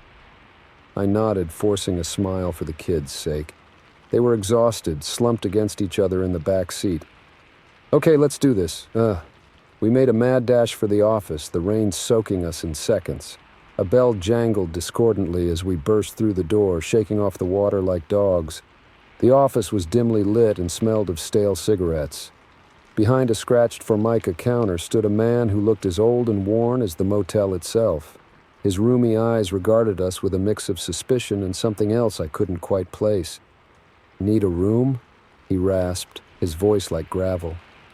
Mark nodded, reaching for his wallet. "Just for the night? We'll be gone first thing?" The old man's lips stretched into what might have been a smile, revealing tobacco-stained teeth. "That's what they all say." I felt a chill run down my spine that had nothing to do with my wet clothes. As Mark handled the paperwork, I knelt down to the kids' level. Zoe was looking around with wide eyes while Ethan clung to my leg. "It's okay," I whispered, trying to sound more confident than I felt. "It's just for one night, an adventure, right?" Zoe nodded bravely, but Ethan just buried his face in my shoulder. The old man slid a key across the counter, the number 13 dangling from a tarnished fob. Of course, I thought, lucky number 13. "End of the row," he said. "Enjoy your stay." As we turned to leave, I could have sworn I saw him smirk. The rain had eased to a drizzle as we made our way to the room. The motel was a single-story affair, a long row of identical doors facing the parking lot. Ours was at the very end, partially obscured by overgrown bushes. Mark fumbled with the key, cursing under his breath as it stuck in the lock. Finally, the door swung open with a creak that set my teeth on edge. The room was not great. 2 sagging double beds covered in faded floral bedspreads. A dresser with a TV that looked like it predated the Clinton administration. A bathroom door that didn't quite close all the way. But it was dry and it wasn't our car, so we made the best of it. We got the kids settled, Zoe and Ethan sharing one bed while Mark and I took the other. Despite the unfamiliar surroundings and the lingering unease, exhaustion soon took over, and we fell into an uneasy sleep. I'm not sure what woke me first, the sound or the cold. My eyes snapped open, heart racing as I tried to orient myself in the unfamiliar darkness. The digital clock on the nightstand read 2:17 a.m. There it was again, a scratching sound like nails on wood. It seemed to be coming from the wall behind the headboard. I reached out for Mark, only to find his side of the bed empty and cold. "Mark?" I whispered, sitting up. No response. I glanced over at the kids' bed. In the dim light filtering through the thin curtains, I could make out 2 lumps under the covers. At least they were still asleep. The scratching sound came again, louder this time. It was definitely coming from inside the walls. Rats, maybe? But it sounded too deliberate for that. I swung my legs out of bed, wincing as my bare feet touched the cold floor. "Marky," I called again, a little louder this time. Where the hell was he? As I stood, a floorboard creaked under my weight. The scratching stopped abruptly. I froze, hardly daring to breathe. The silence was oppressive, broken only by the soft sound of rain outside. Then slowly I became aware of another sound, a low, rhythmic thumping. It seemed to be coming from beneath the floor. My heart was pounding so hard I could feel it in my throat. I took a step towards the kids' bed, intending to wake them. We needed to get out of here, find Mark, and leave this godforsaken motel. But as I reached for the covers, I hesitated. Something wasn't right. The shapes under the blanket were too still, too uniform. With shaking hands, I grasped the edge of the comforter and pulled it back. Pillows. Just pillows, arranged to look like sleeping bodies. A wave of panic washed over me. Where were my children? The thumping from below grew louder, more insistent. It was joined by a new sound, a muffled cry that might have been my name. I dropped to my knees, pressing my ear to the floor. Yes, there it was again. "Mom, help us!" It was Zoe's voice, I was sure of it. They were under the floor, but how? Why? I scrambled to my feet, my mind racing. There had to be a way down there, a trap door, a hidden entrance, something. I tore the room apart, throwing aside the ratty area rug, checking under the beds, even looking in the tiny closet. Nothing. The bathroom. It was the only place I hadn't checked. I burst through the door, flicking on the light. The fluorescent bulb buzzed to life, revealing a bathroom that was even grimier than I'd remembered. But there, in the corner behind the toilet, I saw it. A small handle, nearly flush with the floor. I lunged for it, yanking with all my strength. For a moment, nothing happened. Then, with a groan of protesting hinges, a section of the floor lifted, revealing a dark hole and a set of stairs leading down. The smell that wafted up nearly made me gag, damp earth and something else, something rotten. But I could hear voices now, clearer than before. My family was down there. I didn't hesitate. Grabbing a towel rod I'd torn from the wall as a makeshift weapon, I descended into the darkness. The stairs led to a long, narrow tunnel, dimly lit by bare bulbs strung along the ceiling. The walls were packed earth, supported by wooden beams that looked ready to collapse at any moment. The air was thick and musty, making it hard to breathe. I moved as quickly as I dared, straining my ears for any sound of my family. The tunnel seemed to go on forever, twisting and turning beneath the motel. Finally, I heard voices ahead. I rounded a corner and found myself facing a heavy wooden door. It was locked, but I could hear movement on the other side. "Mark, kids, are you in there?" I called, my voice shaking. "Emily." Mark's voice, filled with relief and fear. "Thank God, we're trapped. The old man, His words were cut off by a chilling laugh behind me. I spun around to see the motel owner grinning that terrible tobacco-stained grin. "Well, well," he drawled. "Looks like the whole family's together again. How sweet." He was holding a wicked-looking knife, its blade catching the dim light. "You folks picked the wrong motel to stop at," he said, advancing slowly. "But don't worry. You'll be joining the others soon enough." My mind raced. Others? How long had this been going on? How many families had fallen victim to this monster? I gripped the towel rod tighter, my palms slick with sweat. I was no fighter, but I was all that stood between this madman and my family. I had to do something. As he lunged forward, I swung the rod with all my might. It connected with his wrist with a satisfying crack, sending the knife clattering to the ground. He howled in pain and rage, giving me the opening I needed. I dove for the knife, my fingers closing around the handle just as he grabbed my ankle. What happened next was a blur of desperate struggle. I kicked and slashed, driven by pure adrenaline and the need to protect my family. Somehow I ended up on top, the knife pressed against his throat. "The key!" I panted. "Give me the key to the door. Now..." His eyes, wide with fear, flicked to his pocket. I fished out a ring of keys with my free hand. "If you move, I'll kill you," I said, surprised by the steel in my voice. I meant it. Keeping the knife trained on him, I backed towards the door. It took a few tries, but finally I found the right key. The lock clicked open. Mark burst out, followed by the kids. They were pale and terrified, but unharmed. The relief I felt was overwhelming. "Call the police," I told Mark, tossing him my phone. I didn't dare take my eyes off the old man.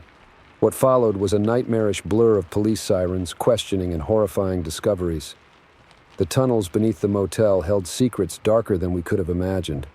Missing persons reports stretching back decades began to make terrible sense.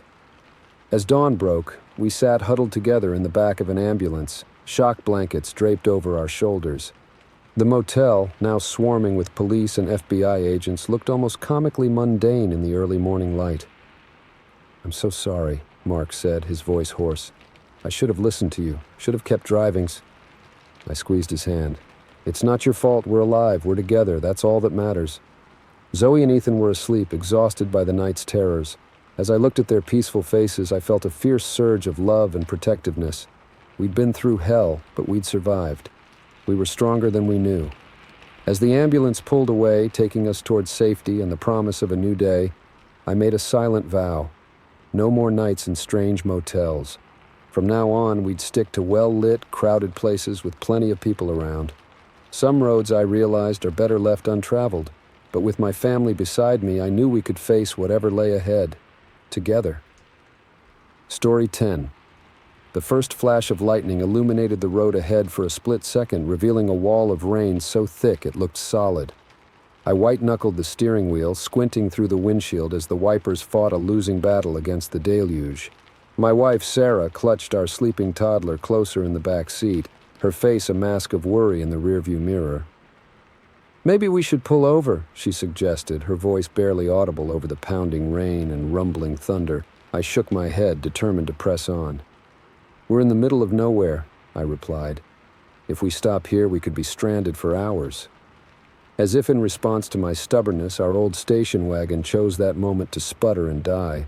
The headlights flickered once, twice, then plunged us into darkness. "No, no, no," I muttered, pumping the gas pedal and turning the key. The engine coughed weakly but refused to catch. We rolled to a stop on the shoulder of the road, the storm raging around us. Sarah's eyes met mine in the darkness. "What now, Tom?" I took a deep breath, trying to quell the panic rising in my chest. "It's okay," I said, more to convince myself than her. "I'll check under the hood. Maybe it's something simple." Grabbing the flashlight from the glove compartment, I steeled myself and opened the car door. The wind nearly ripped it from my grasp as I stepped out into the tempest. Rain lashed at my face, soaking me to the skin in seconds. I popped the hood and shone the flashlight into the engine compartment, but I might as well have been looking at an alien spacecraft.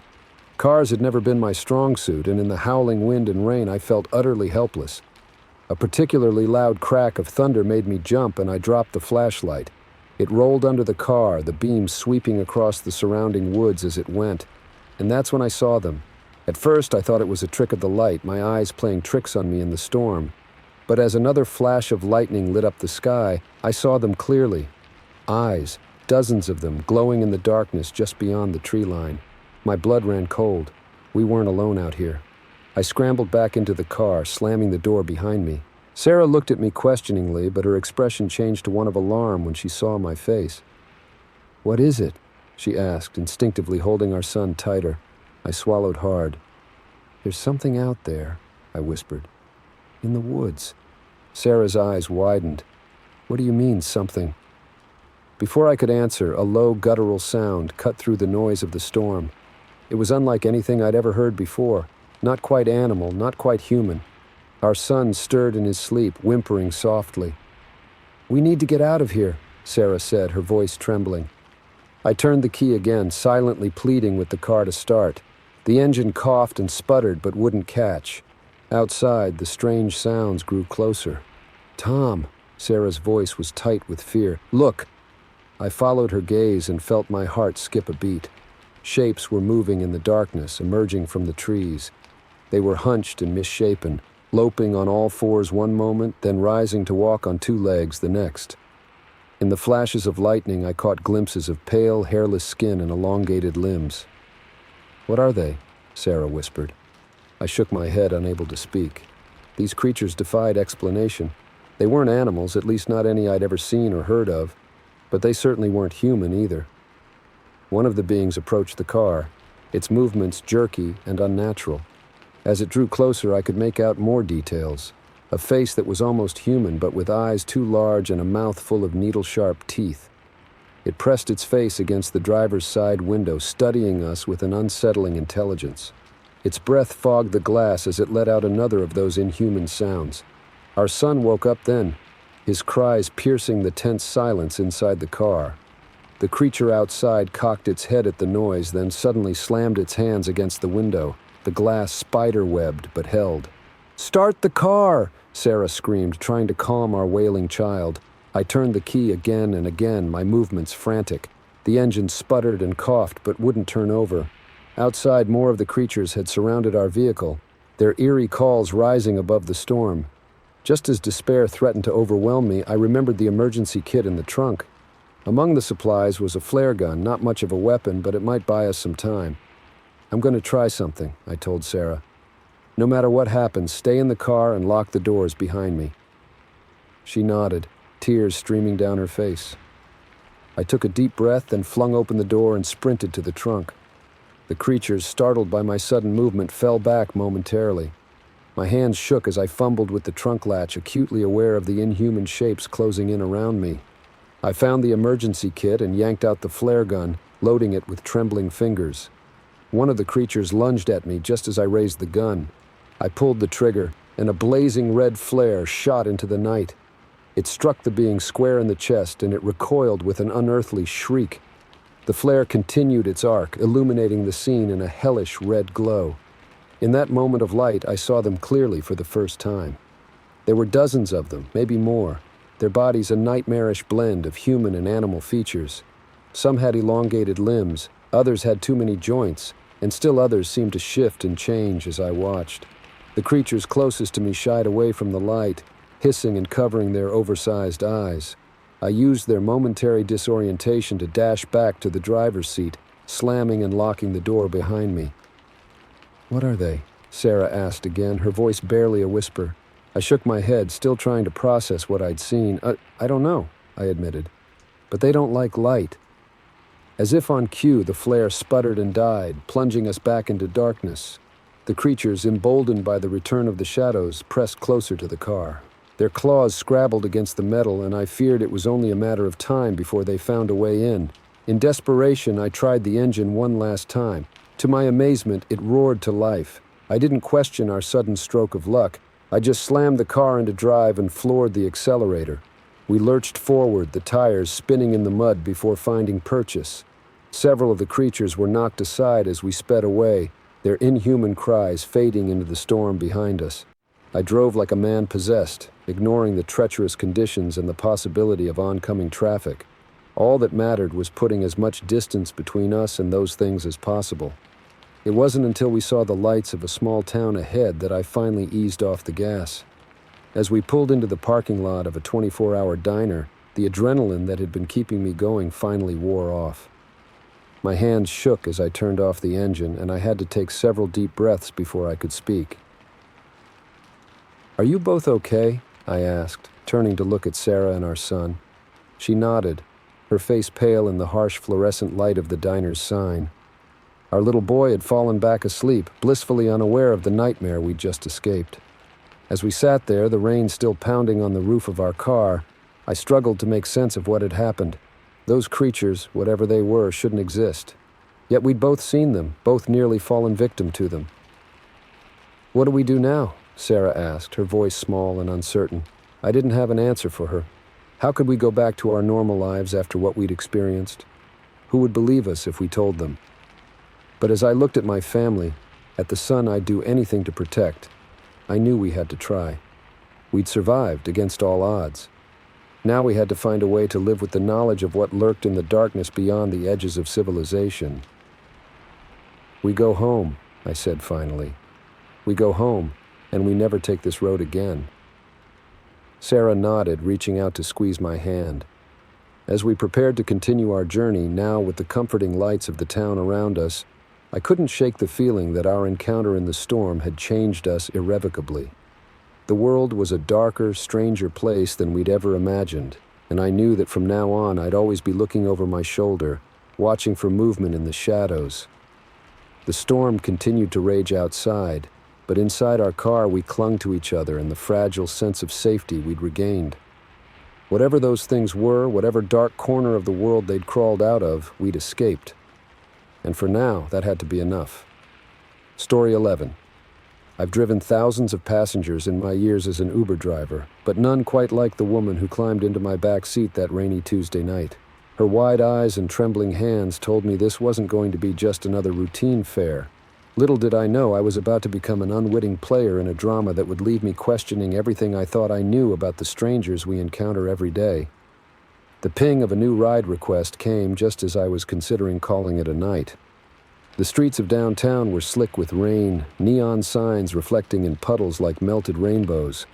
I tapped accept without much thought, one last fare before heading home. I pulled up to the curb outside a trendy bar, wipers working overtime against the downpour. A woman burst out of the door looking over her shoulder as if expecting pursuit. She yanked open the back door of my Prius and practically dove inside. "Go!" she gasped, her voice tight with panic. "Please just drive." Years of late-night pickups had taught me to trust my instincts. Something was off here, but not in the usual drunk and belligerent way I sometimes dealt with. This woman was terrified. I pulled away from the curb, glancing in the rearview mirror. The woman was huddled in the corner of the back seat, her dark hair plastered to her face from the rain. She was young, maybe mid-20s, wearing a cocktail dress that suggested she'd been out for a nice evening, one that had clearly taken a turn. "You okay back there?" I asked, trying to keep my tone casual. "Where are we headed?" She looked up, seeming to really notice me for the first time. "Oh God, I'm sorry," she said, making a visible effort to calm herself. "The police station, please. The one on 5th and Main." I nodded, changing lanes to head in that direction. My mind raced with possibilities. Was she running from an abusive partner? Had she witnessed a crime? I wanted to ask, to offer help if I could, but years of driving had also taught me when to keep quiet. We drove in tense silence for a few blocks. I could hear her ragged breathing in the back seat, see her fidgeting with her phone in the mirror. She seemed to be typing out a message, then deleting it over and over. "Listen," I said finally, unable to contain my concern any longer. "I don't mean to pry, but are you in some kind of trouble? Do you need me to call someone for you?" She looked up, meeting my eyes in the mirror. For a moment, I saw a flicker of something. Relief, guilt. It was gone before I could place it. "No, thank you," she said softly. "I just need to get to the police. They'll know what to do." I nodded, focusing back on the road. The rain was coming down even harder now, obscuring the familiar landmarks of the city. We were about halfway to the police station when her phone rang. The sound was like a gunshot in the quiet car. The woman jumped, nearly dropping the device. She stared at the screen, her face draining of color. "You don't have to answer if you don't want to," I offered, but she was already raising the phone to her ear with a shaking hand. "Hello?" she said, her voice barely above a whisper. I couldn't hear the other side of the conversation, but I saw the change come over her face. The fear melted away, replaced by blankness.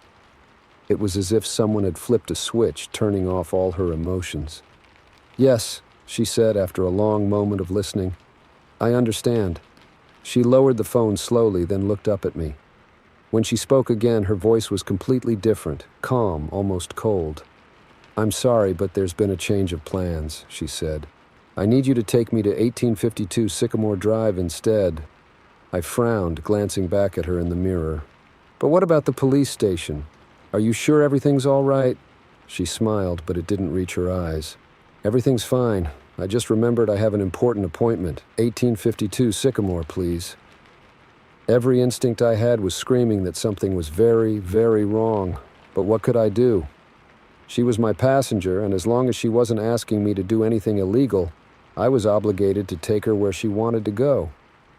I changed course, heading towards the residential area where Sycamore Drive was located. The woman had gone quiet again, staring out the window with that same unsettling blankness. "Can I ask who called?" I said, trying to break the tension.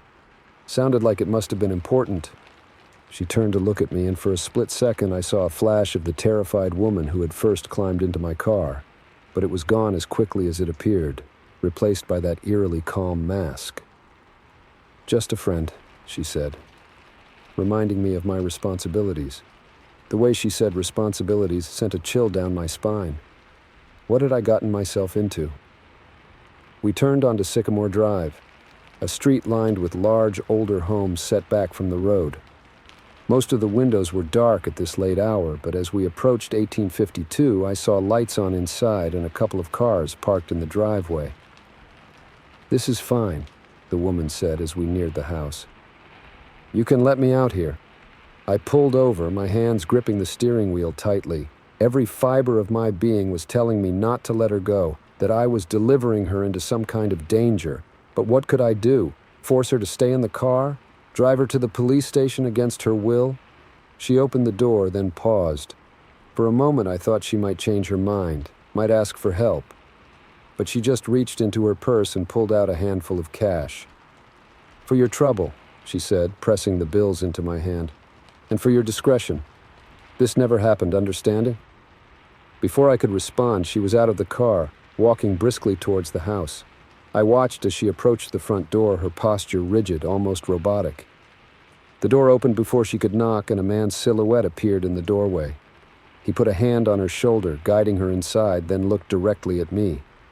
Even from this distance, in the rain and darkness, I could feel the weight of his gaze. It was a clear message. Leave. Now. I didn't need to be told twice. I pulled away, my mind reeling. What had I just witnessed? Was I somehow complicit in something terrible? As I drove home, I couldn't shake the image of that woman's face. The terror when she first got in my car. The blankness after the phone call. What could have happened in that brief conversation to change her so completely?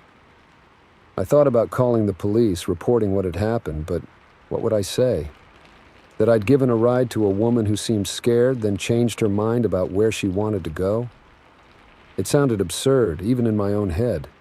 In the days that followed, I scoured local news, half expecting to see a story about a missing woman or some crime connected to that address on Sycamore.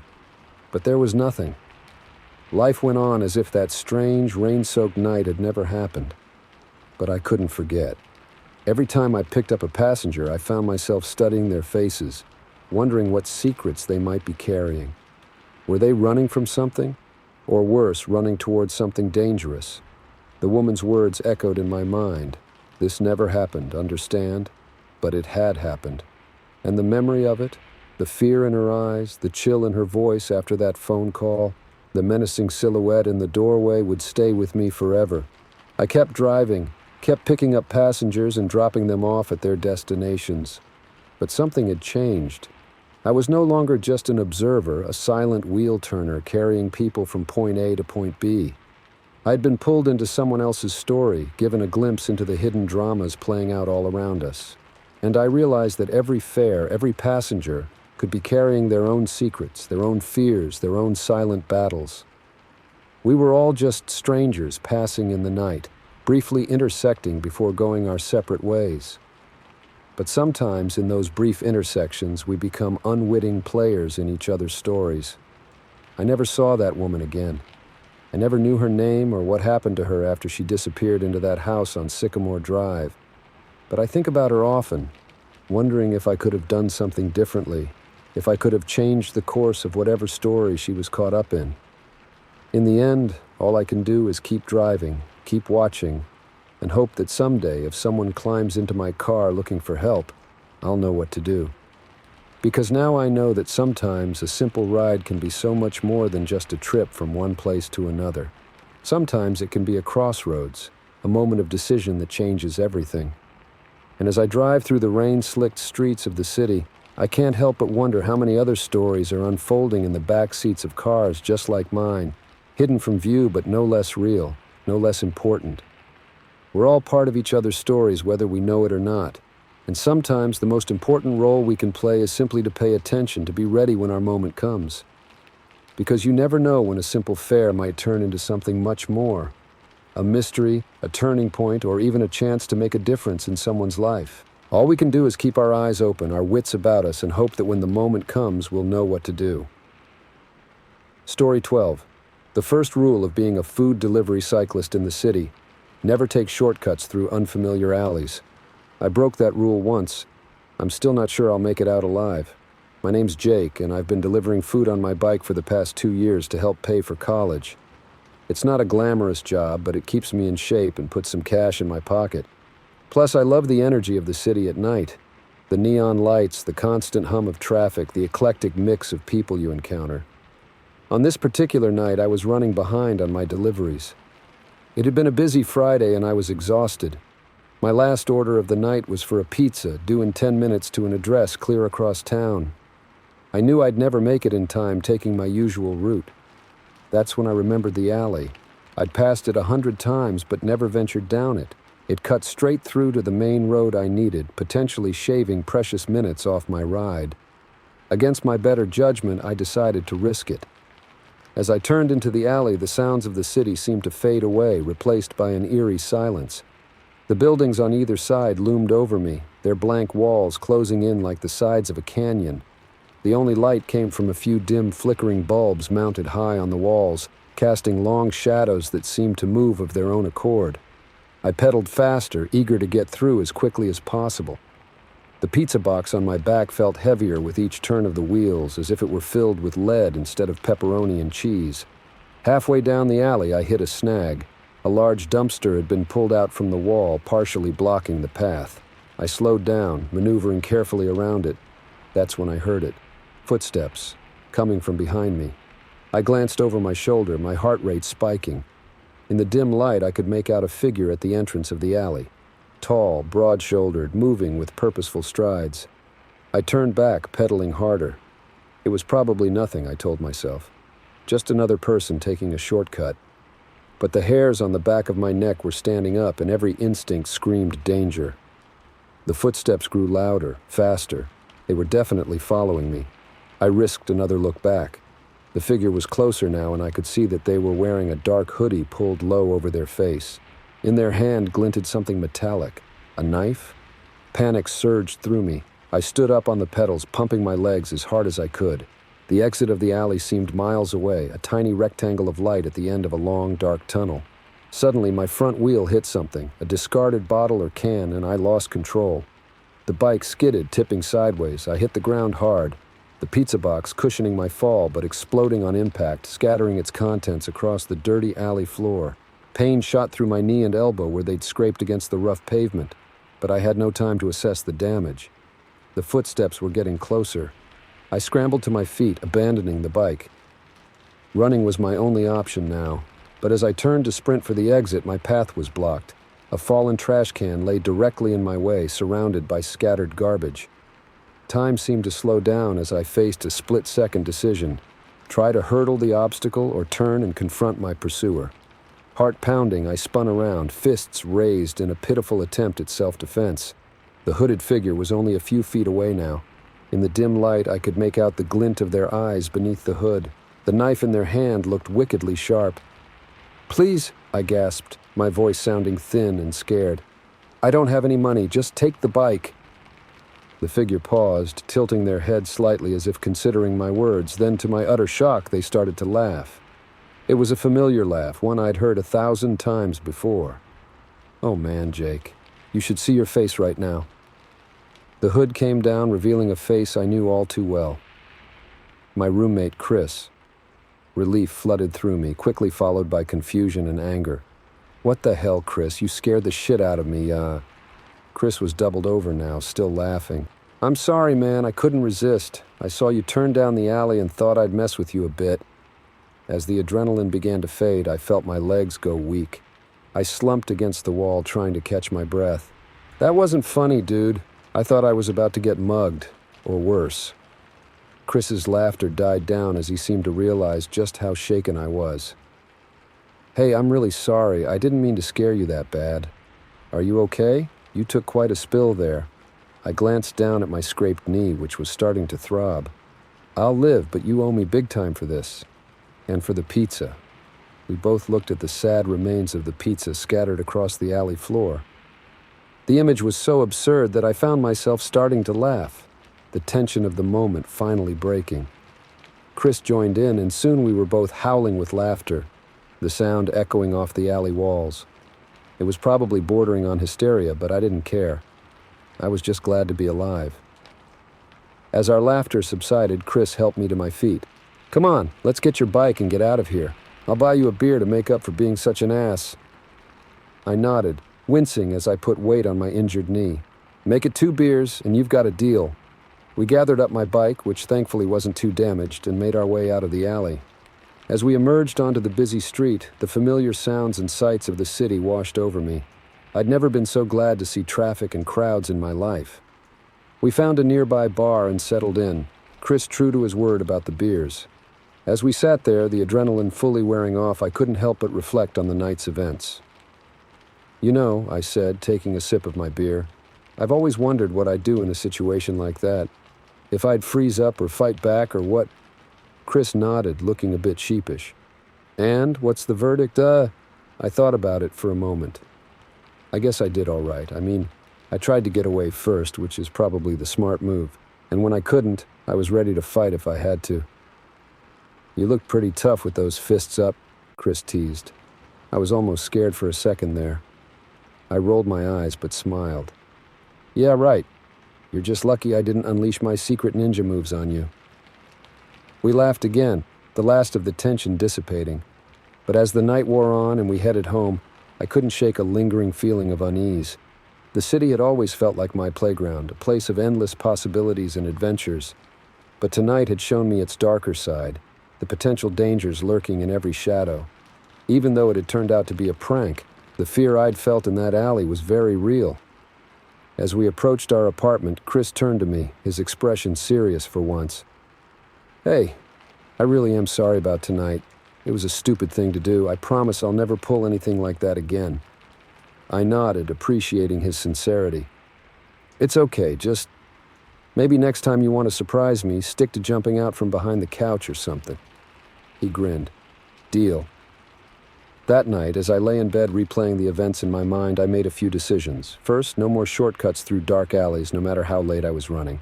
Second, I was going to sign up for some self-defense classes. And third, I was definitely going to get back at Chris with a prank of my own. One that didn't involve scaring him half to death in a dark alley. As I drifted off to sleep, I found myself oddly grateful for the experience. It had been terrifying, sure, but it had also shown me something about myself. When faced with danger, real or perceived, I hadn't completely fallen apart. I tried to escape, and when that failed, I'd been ready to stand my ground. In a weird way, I felt stronger, more capable, like I'd faced one of my worst fears and come out the other side. But one thing was for certain. The next time I delivered a pizza, I was sticking to the well-lit main roads. Some shortcuts just aren't worth the risk. Story 13. The first bullet shattered our rear window, spraying glass across the back seat where our kids had been sitting just hours before. My wife Lisa screamed, instinctively ducking down in the passenger seat. I swerved, nearly losing control of our minivan as my heart threatened to burst out of my chest. "What was that?" Lisa cried, her voice shrill with panic. Before I could answer, another shot rang out, punching a hole through the roof just inches from my head. That's when I realized the horrible truth. Someone was shooting at us. We'd heard the reports, of course. For the past week, the local news had been full of stories about a sniper targeting vehicles on this stretch of highway. But like most people, we dismissed it as fear-mongering, an overblown reaction to a few random incidents. Now, as bullets whizzed past us in the darkness, I cursed our complacency. "Hold on!" I yelled, pressing the accelerator to the floor. Our old minivan groaned in protest, but slowly began to pick up speed. Lightning flashed in the distance, briefly illuminating the empty highway ahead of us. We were still miles from the next town, with nothing but dense forest on either side of the road. There was nowhere to hide, nowhere to seek shelter. Our only hope was to outrun the unseen attacker. Lisa fumbled for her phone, her hands shaking so badly she could barely dial. "No signal," she said, her voice breaking. "Oh God, Mike, what are we going to do?" I didn't have an answer for her. My entire focus was on the road ahead, trying to maintain control of the vehicle while presenting as small a target as possible. Every flash of lightning, every rustle of leaves in the wind made me flinch, expecting another shot. The minivan's engine whined as I pushed it to its limits, the speedometer creeping past 90 miles per hour. It wasn't built for this kind of speed, and I could feel the whole vehicle shuddering with the effort.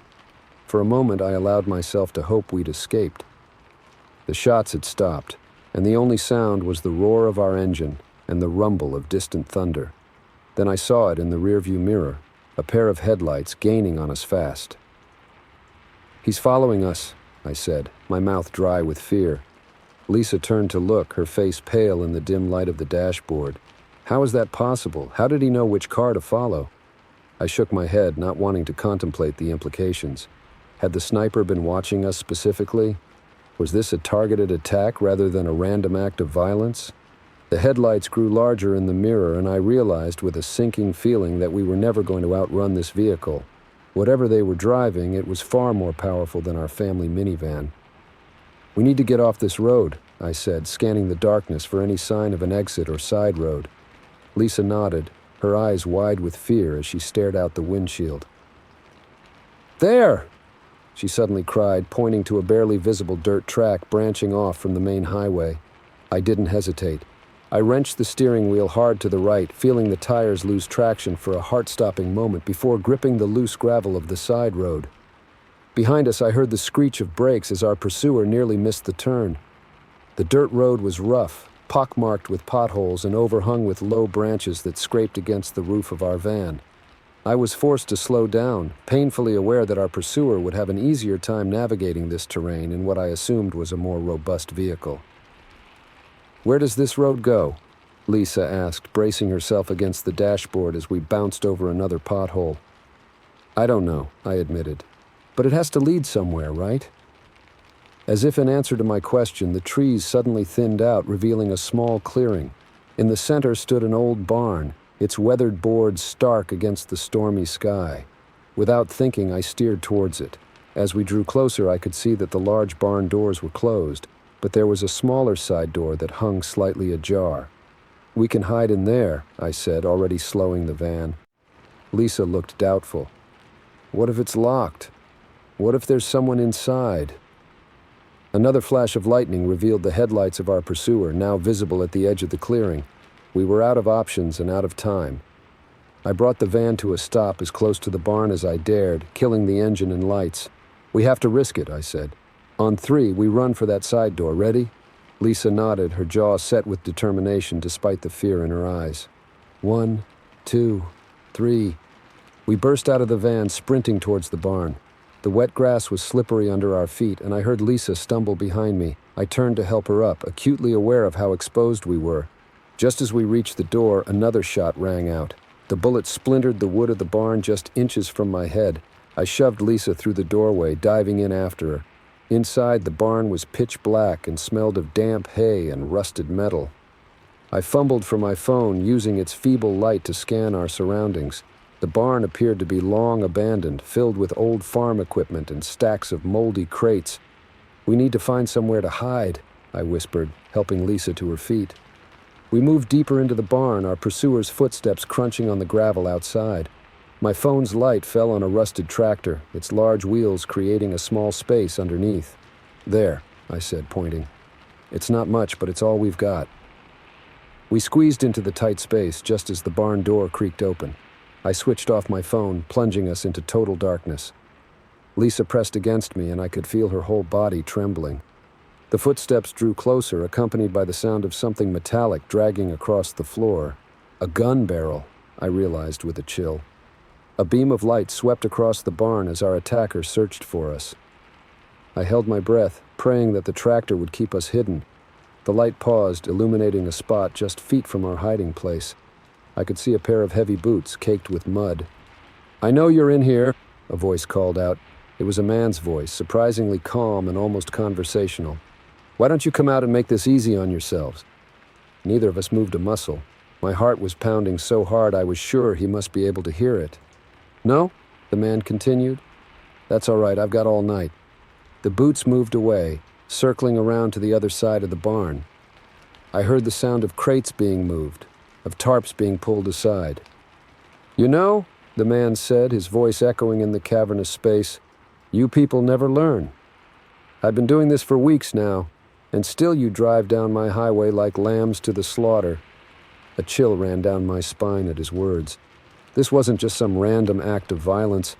This man was a predator, and we were his prey. The beam of light suddenly swung back in our direction. I tensed, ready to fight if we were discovered. But then, miraculously, the light moved on.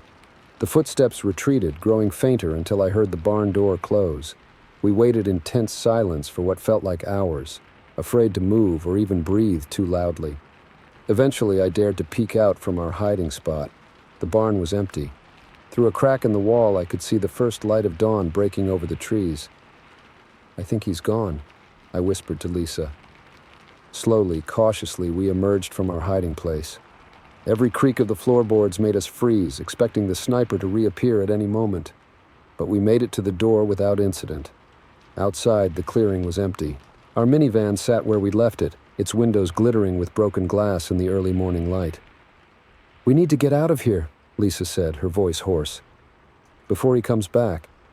I nodded, taking her hand as we made our way to the van. As I started the engine, I realized our ordeal was far from over. We still had to navigate back to the highway, still had to make it to safety. And even if we did, how could we ever feel safe on the road again? But as I looked at Lisa, saw the strength and resilience in her eyes despite the fear, I knew we'd find a way through this. We'd survived the night, outsmarted a killer. Whatever came next, we'd face it together. I put the van in drive and steered us back towards the dirt road. As we emerged from the trees onto the highway, the rising sun painted the sky in shades of pink and gold. It was a new day and we were alive to see it. But as we drove towards the nearest town, towards safety and the authorities who needed to hear our story, I couldn't shake the feeling that somewhere out there, hidden in the shadows of the forest, a pair of eyes was watching us go, waiting for the next unsuspecting travelers to drive down his highway. Story 14.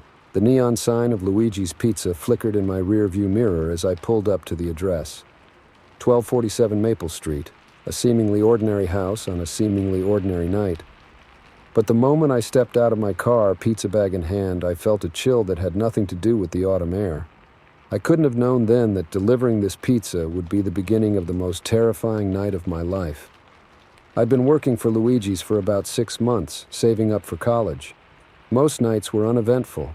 Just me, my beat-up Honda, and the radio for company as I crisscrossed the city delivering hot pies to hungry customers. But something about this delivery felt off from the start. The house was set back from the street, partially hidden by overgrown shrubs. Most of the windows were dark, but I could see a faint light coming from what I assumed was the living room. As I approached the front door, the porch light flickered on, triggered by a motion sensor. I rang the doorbell, shifting the weight of the pizza bag from one hand to the other. No answer. I rang again, then knocked, still nothing. I was about to give up and call the customer when I noticed the door was slightly ajar. A sliver of warm light spilled out onto the porch. "Hello?" I called out, pushing the door open a bit wider. "Pizza delivery." That's when I heard it. A muffled cry coming from somewhere inside the house. It was faint but unmistakable, someone calling for help. My heart started racing.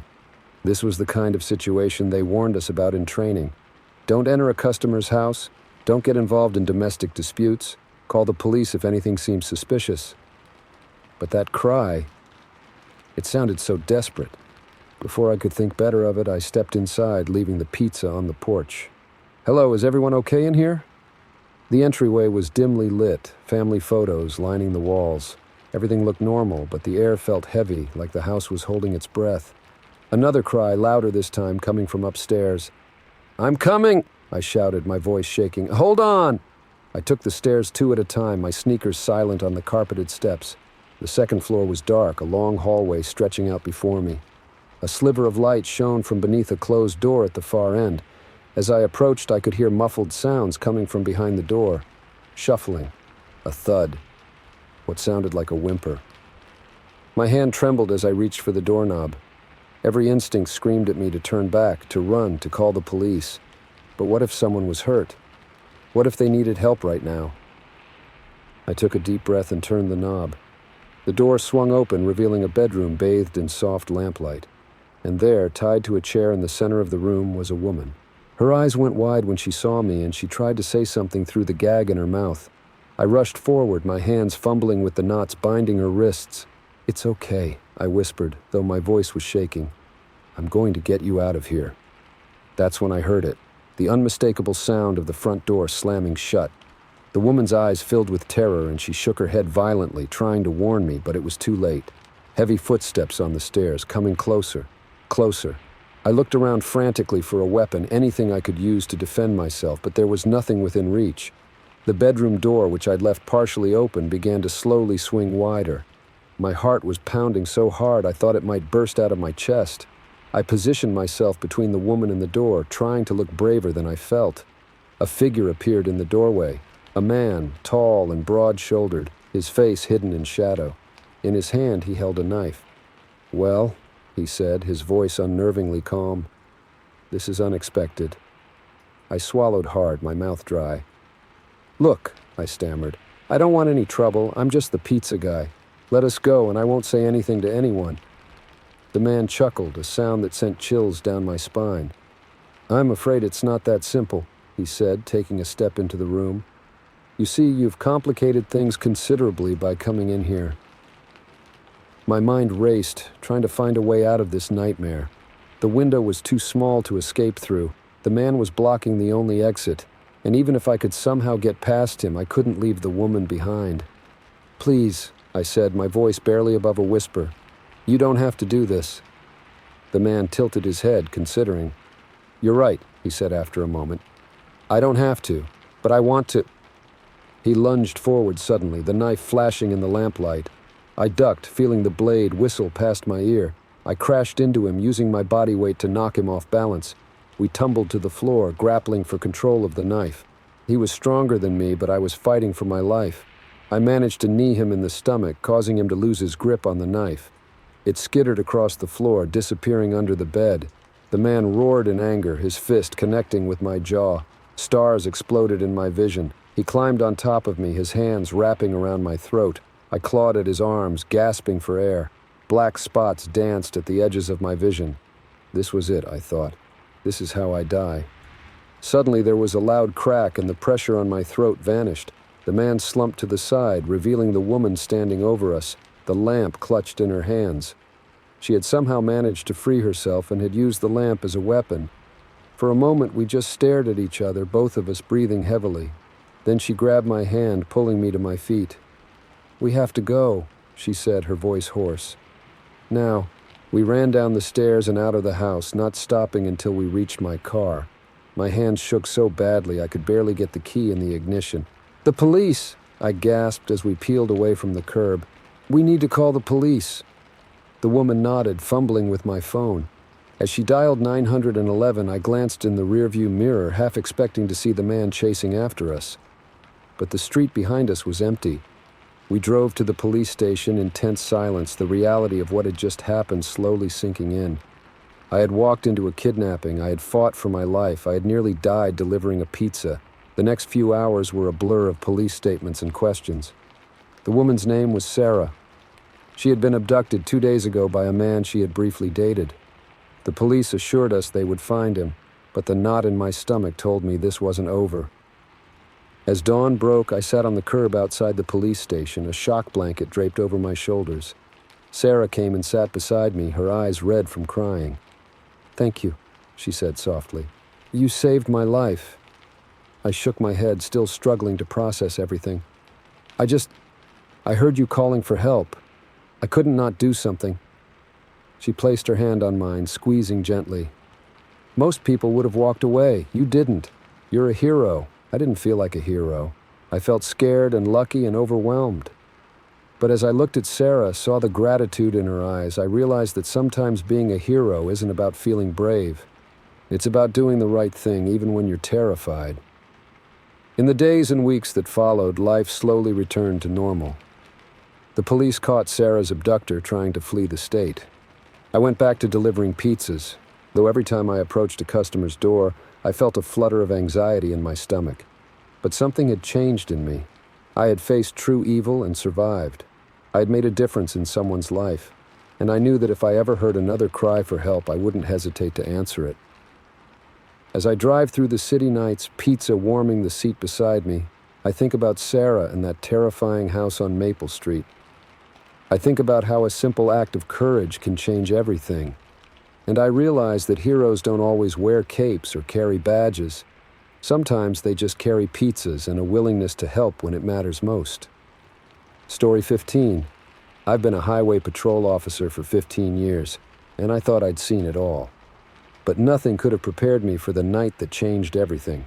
The night a routine traffic stop turned into a high-speed nightmare that would haunt me for years to come. My name is Sarah Mitchell, and this is my story. It was a crisp autumn evening, the kind where the air feels sharp in your lungs and the setting sun paints the sky in vibrant oranges and purples. I was parked in my usual spot just off Interstate 80, running radar on the eastbound traffic. It had been a quiet shift so far, just a few warnings for minor speeding infractions. As the last rays of sunlight faded, I saw a blue sedan approaching, clearly exceeding the speed limit. My radar gun confirmed it, 87 in a 65 zone. Nothing too extreme, but definitely worthy of a ticket. I flipped on my lights and pulled out onto the highway, falling in behind the speeding car. At first, everything seemed routine. The sedan slowed down and started to pull over to the shoulder. I radioed in the stop to dispatch, reciting the license plate number as I brought my patrol car to a stop behind the vehicle. That's when things started to feel off. As I approached the driver's side window, I noticed the driver, a man in his late 30s or early 40s, was gripping the steering wheel so tightly his knuckles were white. His eyes darted between me and the rearview mirror, never quite making direct contact. "License and registration, please," I said, keeping my tone professional but friendly. The man's hand shook as he reached for the glove compartment.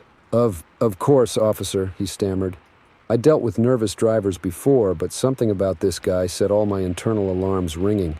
As he fumbled with his paperwork, I casually rested my hand on my holster, a habit born from years on the job. "Sir, is everything all right?" I asked, trying to get a better read on the situation. That's when he made his move. In a flash, the man threw the car into drive and floored it. The sudden acceleration caught me off guard, and I had to jump back to avoid being clipped by the rear of the car as it fishtailed onto the highway. "Dispatch, I've got a 10, 80 in progress," I shouted into my radio as I sprinted back to my patrol car. Blue sedan, license plate Alpha Bravo Charlie 123, eastbound on I-80. My heart was pounding as I threw myself behind the wheel and took off in pursuit. The adrenaline surge was instant, my senses hyper-focused on the taillights of the fleeing vehicle. The sedan was pushing 100 miles per hour now, weaving dangerously through the lighter evening traffic. I kept pace, my siren wailing and lights flashing, warning other drivers to get out of the way. "Dispatch, suspect is driving erratically at high speed," I reported, requesting backup and roadblocks ahead. As we raced down the highway, my mind was working overtime. Why run? A speeding ticket wasn't worth this kind of risk. There had to be more to it, outstanding warrants, drugs in the car, or worse. The chase continued for miles, the landscape blurring past in a dizzying rush of motion. The suspect was a skilled driver, I had to give him that. He managed to slip through gaps in traffic that seemed impossibly narrow, always staying just out of reach. We were approaching a more populated area now, the risks escalating with every mile. I knew we needed to end this soon before someone got hurt. "Dispatch, what's the status on those roadblocks?" I called out, my voice tense.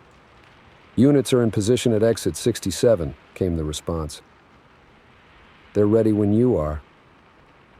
I allowed myself a grim smile. Exit 67 was coming up fast, and the suspect showed no signs of slowing down. This would all be over soon.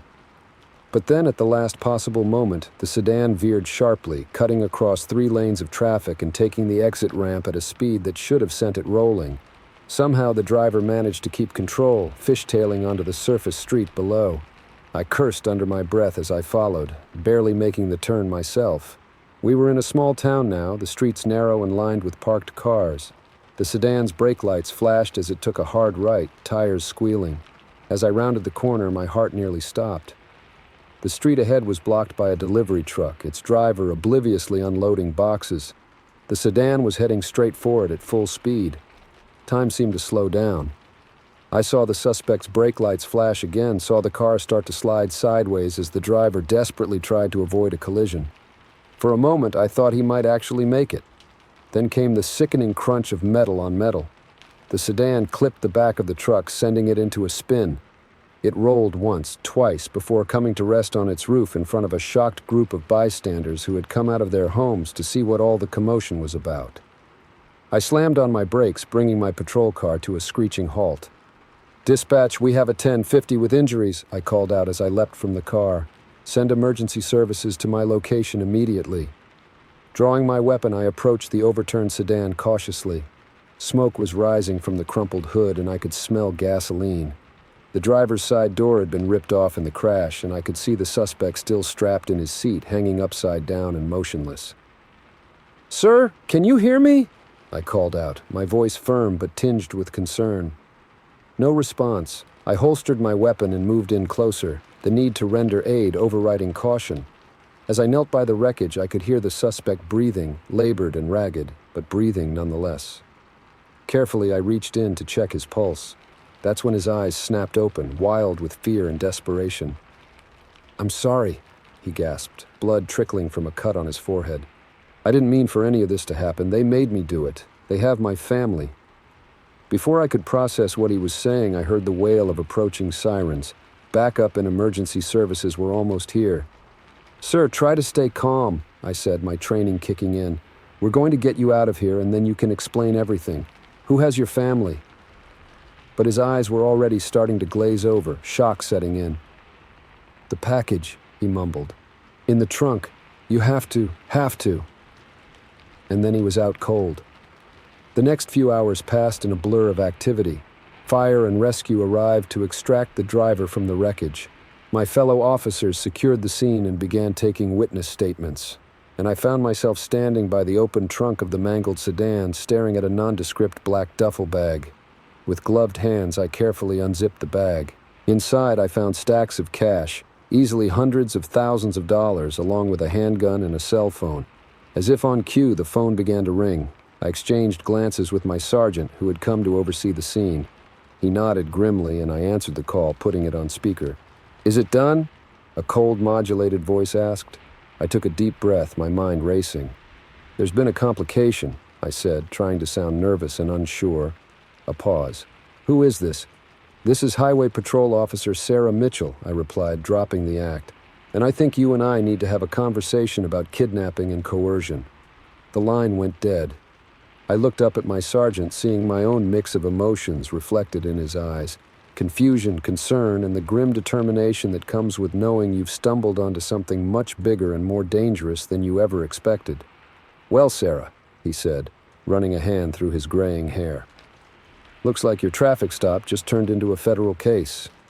As I stood there, surrounded by the chaos of the crash scene, I couldn't help but think about the driver, a man pushed to desperate acts to protect his family. I thought about the anonymous voice on the phone, so casual about putting lives at risk. And I thought about how quickly an ordinary night had spiraled into something that would change my career and my life forever. The chase was over, but I knew the real pursuit was just beginning. Whatever web of crime and corruption we'd just stumbled into, I was determined to see it through to the end. For the sake of that desperate driver, for his family, and for every innocent person put at risk by the events of this night. As the flashing lights of emergency vehicles painted the street in surreal shades of red and blue, I steeled myself for what was to come. My quiet patrol on Highway 80 felt like a lifetime ago. A new chapter was beginning, and I had a feeling it would be the most challenging and important of my entire career.